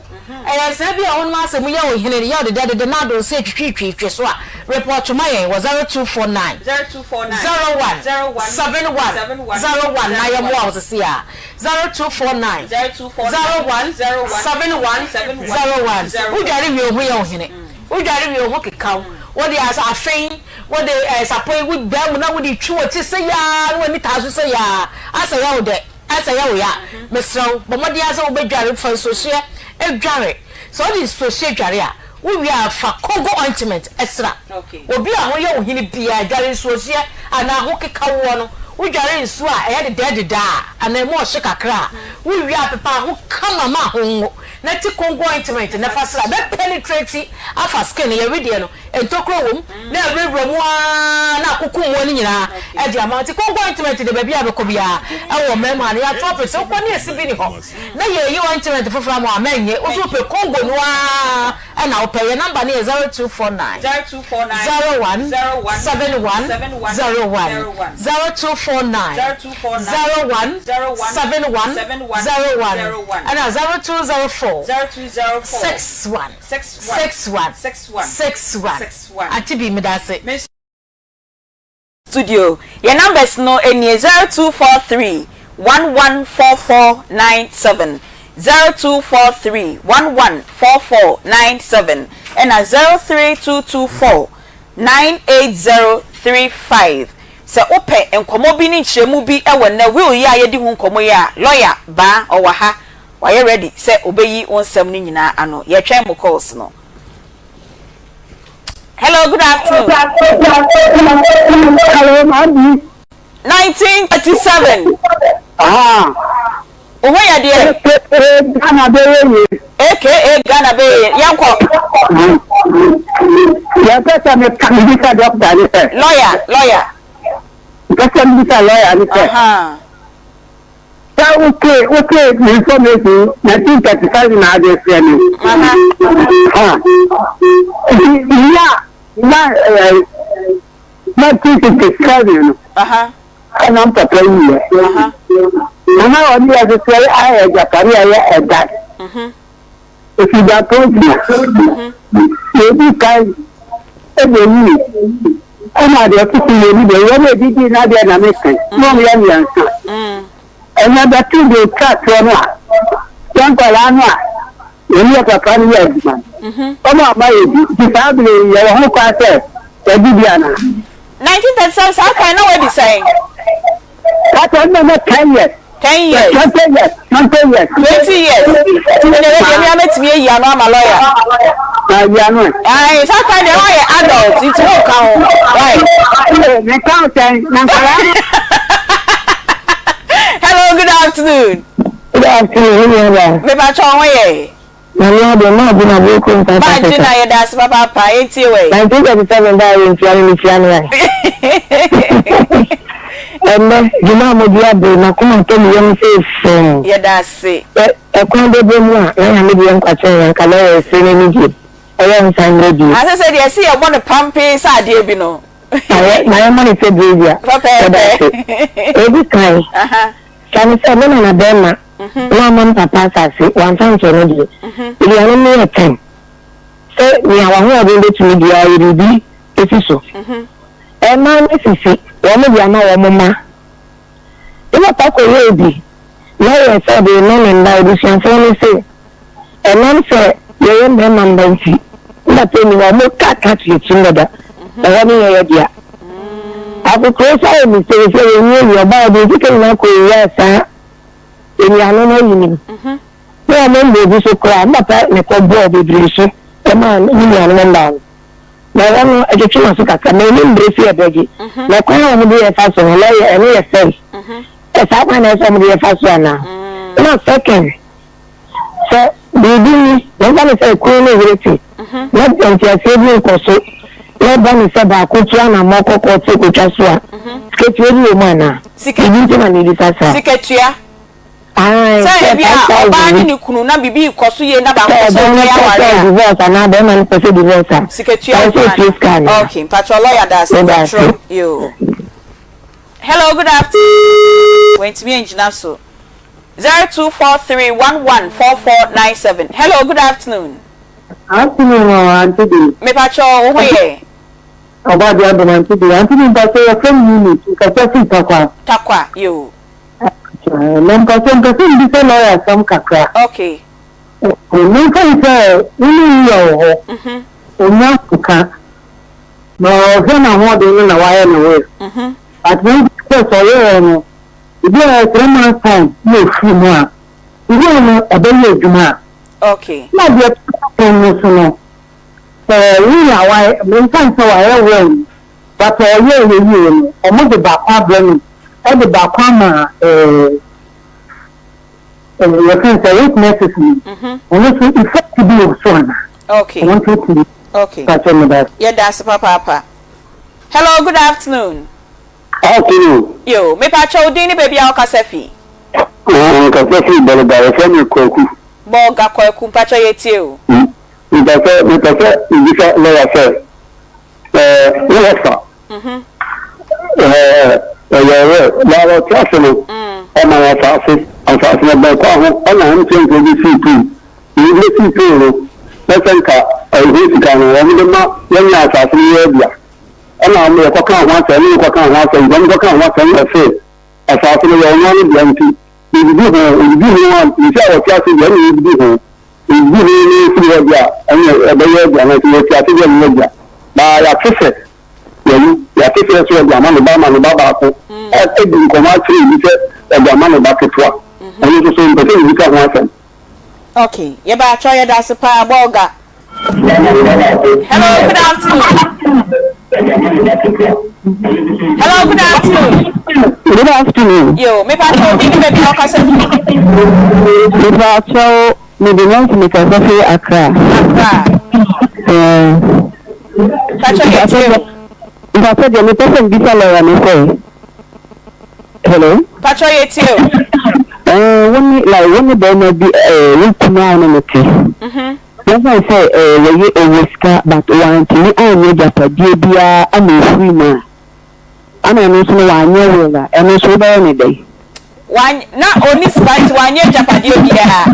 1 year Japadia, but a whisker, like we are service, but one can family be a band, we need the beer.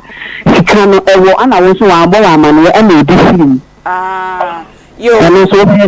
pacho yo. Lawyer be yi questions we say ya no. Say be ya mo hwe wo TV so mo be nya mo answers no ansa na Onia TV e free so nti lawyer pacho o ansa we ma ye na. I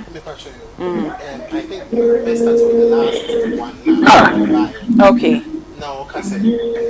sika no. Sika ejapade. Sika so ye property. Aha, iti so susu say o sika bi wo be bia. Send o CGD say o wa service ka o baby no. So me kamini na nga me call lawyer honum. Akọ aka chen say onye letters of administration mami. Letters of administration no. Say we start here court na wo GD say o sika o account bi ma. Court be ma register natural letter. Akosa bank honum. Okay. Say o produce papa no bank statement. Okay. Say if he has an account there. Okay. Now check how much is in there. Na intimi take his can na yen fama. Okay. Okay. But you can say ejapade enye say physical enye say immovable property say there die na bibia ye ho we entoma ye ho we toma empaboa books especially. I mean obi o lawyer bia especially na my lawyer or we need the books nya because they are expensive. And the next one no or say now question na into the yanko the next one no ba ku bi se ne ofa bi to e wo land bi MTN fa be si po esi so and na say MTN na see na obeso che say ne wo fa ne da so ti ase and na MTN and of course we no oye na o ka che okra say o mi de japade we ya che na o da so ti ase enya wo dia uni interest bi a age say we free ma and no kra so na msika you must go to court for a probate na probate no actually say the executor no fa we ma so the ma we a no why bibi e friend of vesting assent e dey appeal so na fi the we so that time na wait ma ko ji hu sika di see out here see dey o ta ma ni brebra okay and ba could be some witnesses. Yes, your witness can keep a copy of your will. Okay. So I'm saying the witness don't have any interest in the will. Into bit to make it. Okay. It's like a fail-safe maneuver. Say maybe I won't say now say lawyer know he may die, be bit messy, but a witness ni will be a obviously that. But yan kind who say well no the other courts no. The waka ko deposit or court no enu na yedi be ye adwuma se okofa fufuro bi ba ye wo se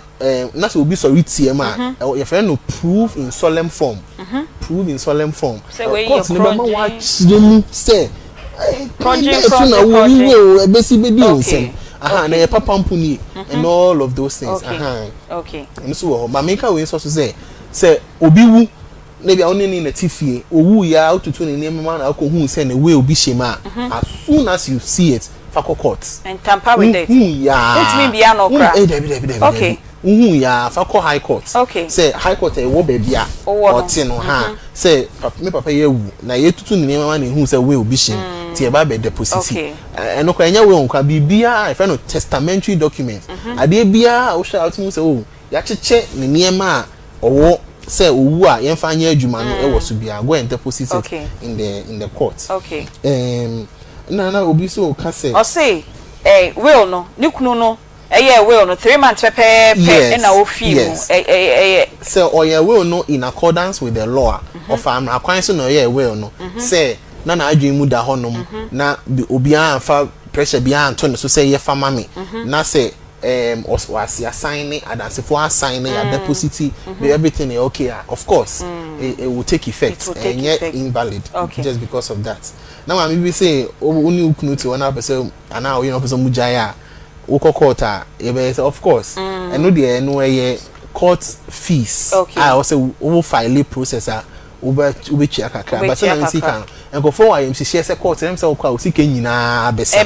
but entisa the fee if some of your fees no in fact legal aid kwa okona okofile from 5 cedis okay enti enye on one corner sign bisa ba ku bi ebusua japade na yesi obi anye property so na ejamba ndia dia na ya santi mamu die ende no kre enti se papa unse o kan bi so MC yi ne question na no o say ni papa ni nana na nya asase no e na o ma ne mabe wan fa anche o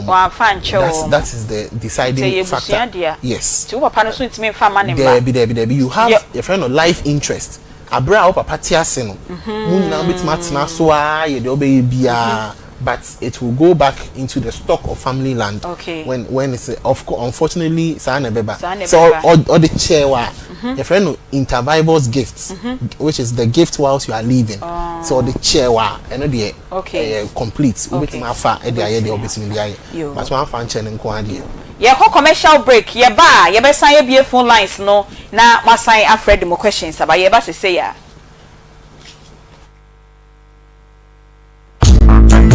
middle now then I want to why stay for sano ono kwano no jama wa bre akos sani amensa ne menemu twetweme no e moye titiriti mentumi pon sorry wo na enwanwa eno me fridwom bae na me ka kire wo se mato 3p garlic mixture ba enti num bi ansa na wakoda me hu ya na se wada se wanom 3p garlic mixture eno moja edu mofu sane enya tumi ne de ache ejapade no so bi wu na waye will empo kra se wanye will na se mun koji tumi kata o course na musa se mu che japade na te se de bia ye na your friend intermeddling it's an offense it's an offense enti enko function hu ye party unim se obi wu na o wela owu a mo ejebusuafo na na se mo pe lawyer now on short to the court no so the court name can tell me say mo bra da say ni en kan well no ti e kan we ni wi ade won bia no na de ye yi ni say o ye executor no akwa je probate e de abeche japade no lawyer we dey am confused but say the questions the doors but there what can say ye e na me be se be bisa biom say me wo me japade me wo ma me wo kunu ma nya will e na me free me kunu ne me ma o mu ntimi fa me japade ne sa there be because only pakona wewu a okono e wo say ye kura na chie nti e wo say court e ko jitu mi krata so ye will life any probate one year will life any letters of administration nti only pakona wo kwa court need to me ni be wo be ka che court ni say o mi nipa say we free or we japade say e be say e didi djuma court ni hwema say okay ene munji to me krata na mo fa nkodi say djuma no ene ye mfum so pa o no crap esan say say wo hwe abusua mu a obi ewu ye nya mba questions no kwa na de wa twa be kra de man nsem ni pie na obi efri mu me de me Aunty bi a we free mu ye example ye sie ni wie ye no na ebusua ne tena ase ya bobo de niam nyina suitcase mama na ne sister Charlotte not one na say so ye panyi Charlotte to ho na ne nua kuma so ka ho bi ai anti comfort na nya menyi you correct na we so yi ba ko na we yi ba ko yes you see die we so ofia intine ma ne mfa dan no eya bone completely illegal you won't me found san kan obi a wewu agapade abra court ma utumi abra court ma utumi enti bitimi ko chime ma me so che ne sister ne agapade oh say ne uwi a wona bebe fie but yes but ne papa mu dia o say uko na because say denti ama asase ton kra ho sem bebre aba ne say obi won ma yewu owuye onya ewujade bi one 200 mo anya probate ankoye vesting assent enti ma anya assignment no ofiti ya no koton ye nsem bebre na de beba lawyer ye beba ho ne brofo so I try so de beba from kakra yes I say only yanko law school ba okay enti no one we watch ye can will la ye den watch ye mu na why na we say oye will okay obi a wedi 18 years and above as soon as I did 18 years no impukra say wade wajapade wo wiase nyina ye edro we kra ye will ubeti na ye will ma menka ne sa yes obi a wedi 18 years with Ghana wedi 18 years we adults yes from 18 years ekobia you have the capacity to make the will of sound mind yes and then ma be course one and see eno che say once you are wedi 18 years no the legal capacity to make the will but legally Rebecca say do you have animus testandi which is say wa adwen mu no any say na wo ye bia city no wo ye obi a wo betima ye will a ehun be ye krogen enti no ibusa ye hu nsem miensa say nipa yi soundness of mind na adwen mu ti say okay na adwen mu ti say wo ye obi a sebi wo adwen mu yare ka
I try and my neighbor without my consent.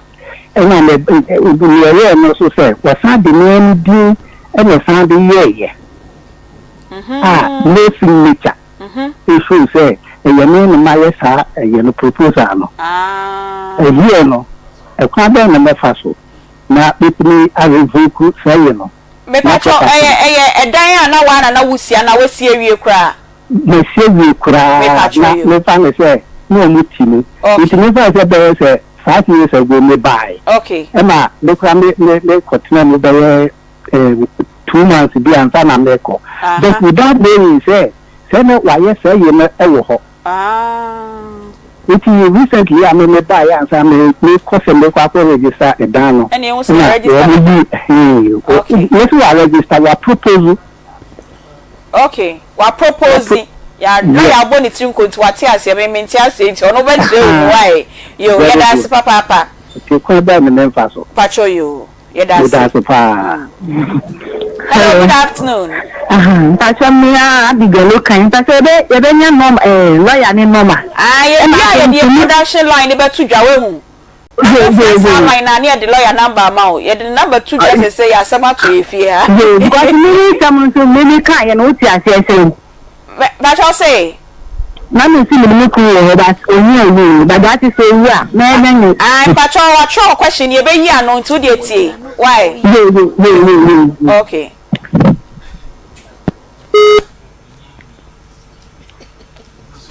Be patrol calls be by a lawyer patrol. When you questions we are no for my. The Osha no see PNDC law 111. PNDC law 111 it talks about spouse. That's the word that you use. And see bema or bow we a spouse. We a spouse. The here say at the time assembly see and I say unpa koni film na mo aware. I'm what aware ase. And see yes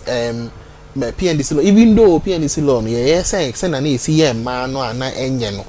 But enye man kwa na elimti ma mo. We bema na no yes na you are also so you are entitled to the portion of her estate now law need be ma. Okay. Na number 2 mami Anita okay ya ni abi baby metina say o say omo ye japade na ebi omo nya we ana bibisa that's fine o say o ware no e wo fie yes bibia ni wa o Ghana ma say efie aware anya aware yeah 3 forms of marriage is in Ghana. We have the customary marriage, marriage under the ordinance, and the marriage under the Mohammedan's ordinance. Okay. It's customary marriage is fee hour here. Yejitum. Okay. Yes. Ordinance marriage, I'm saying no will be bringing white wedding that I can. Any encremo for so hour here. Nina no you bet my register. Okay. Nina ube so divorce here you can go to court. Okay. But customary marriage. Because enkofo hu say opa on register ni so mususu say ebia ehun or techima na baby it's not like that. It is a valid marriage provided say it was done in compliance with the customs of the area now our asante for ye aware say ni say to our area no ye ne sa aware it ni e de akokot obi wu ajapade no sa se ni si che no lawyer we masi atwa kan masi atwa kan we fi aware no ani hu sensem ni wa be ka say wa nya white wedding na wa aware and the last one no say ne dan bi a wesi no is the subject of a proposed registration at the Lands Commission. Say na we hu meaning the relationship between on and area no. So, as at now. Okay. So if they are okay, then Oman no letter to the Lands Commission revoking that proposal. No. Okay. Now on continue. Na eno e den ampa cho betimi a che bi mu kakra. Yes, say auto asase wo Kumasi ase ya. Na ye allocation no say any size plan mawa. E wo say wo call register or Lands Commission. Na wunya title to the land. The title is better because they say indefeasible, which means a BBA and fro title neso. But your allocation note, ABI say we say no nya papa. Which my allocation bear 5 the money in respect of the same property. The title is exactly, that's a brilliant word. Supreme, yes. So but before obey no all the court one ma a friendly proposal, the Lands Commission must actually investigate your claim to the land, you know. It's at the point now it's still a proposal. Okay. See we are then they will prepare a lease for you and the Lands Commission. Okay. That chairman. And will say so on the reading to me yet but someone tell me you say be obey there also yes uncle court now the court set aside that proposal. A criminal. Well, in the manner in which I was here describing any day, like I say, there's a bit of fraud. There's a bit of fraud. There will be a bit of fraud. A bit of fraud. But you know, our women same they are na bibi o. And my papa dey say fortunately we say o kuma say dey. Utie yen. So no you need tell me ye dey na lawyer aka no. Mon ko nullify sa proposal no. Mon tell mu nyan so dey a. And ye na wa court why? Aha. Yen fa 2 last calls na yen wie ende dwumedie no. What for you? What for? What for you? Yes, what for? No.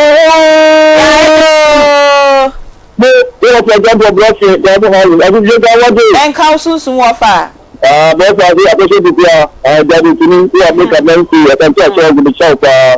That's like I the people shout pop. Amen. Amen. What we do Nigeria, but didn't say you. What for you can go? I didn't say you. My didn't say what Mama the 4 years what day. Yo. No, so what did you? What was it? So the people who said, minimum or baby, couldn't whatever they will. As a result of the incident, I don't know. What about question is Sianu be Sisubium? Baby, no, could not. Aha. And nobody here, nobody. Or they could come back to the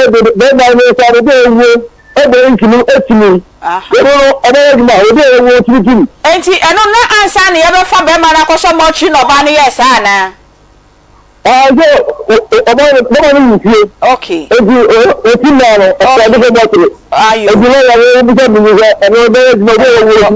Question that we trust. I will took a see a question goes to the extra papa.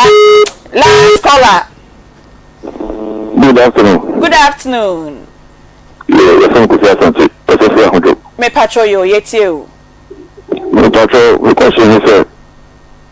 we are going to be a message about what now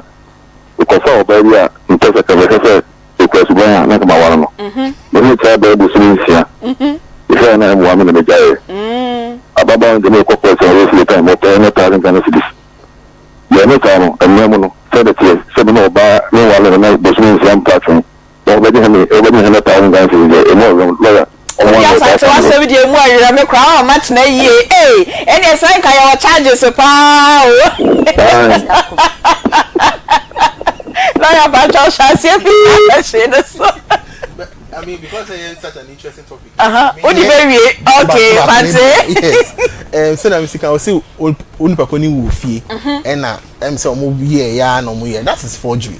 That is forgery because the point of fraud, no, and they say the person now. Who say oh yeah there no na onim po say oh yes because we be away with there okay onim say oh in the say team na bibisa wewu a eno anu no okay wontimi nya bibia bi this last question no is a very interesting before you go to that one there is another one I think interesting okay or say obi betimi de ne pet na yemwa aye ne real ana well I mean to the extent that such name no omoye movable property no there it's allowed ubetime the pet I really yes okay but Ghana how I'm me wa be chim okay who say o sa de ko no sa aboa no e na ubetime di ache but untimi fa jafade e ma aboa no they untimi nka say oh wo da ama o class really property say me di media ma crime media ma okra no Ghana ha de untimi fa de ma e be lapse e be ka say will be a lapsed disposition because I mean nipa o ha now oh dey jafade e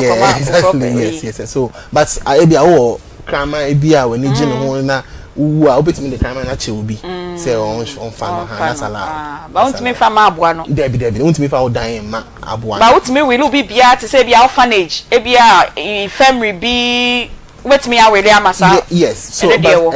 it depending on the crown for example if it's a company because the company no ye a legal person you can't will the company you can hold your shares in the company to another person that and do bit more transfer but company name you will have to and yeah interesting question is to yes, a breach of promise to marry it's a big topic that we should interrogate it the point and they said the lady has a course of action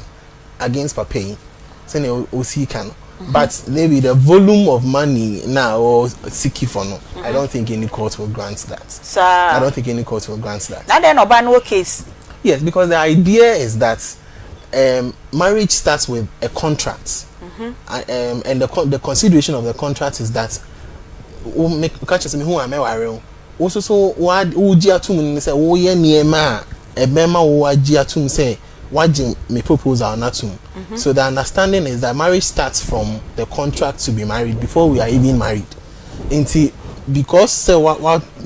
can't me say open say a worry. Na me so me de me what to sa asem so no. Na me ye me near maybe maybe I'm with 2 boyfriends, but I've selected you out of the 2, and I've lived with you, cooked for you. 6 months. You know, I mean, 6 months is a lot of evenings. Can you imagine? A lot of evenings, mornings, and afternoons. So, yeah, but I don't think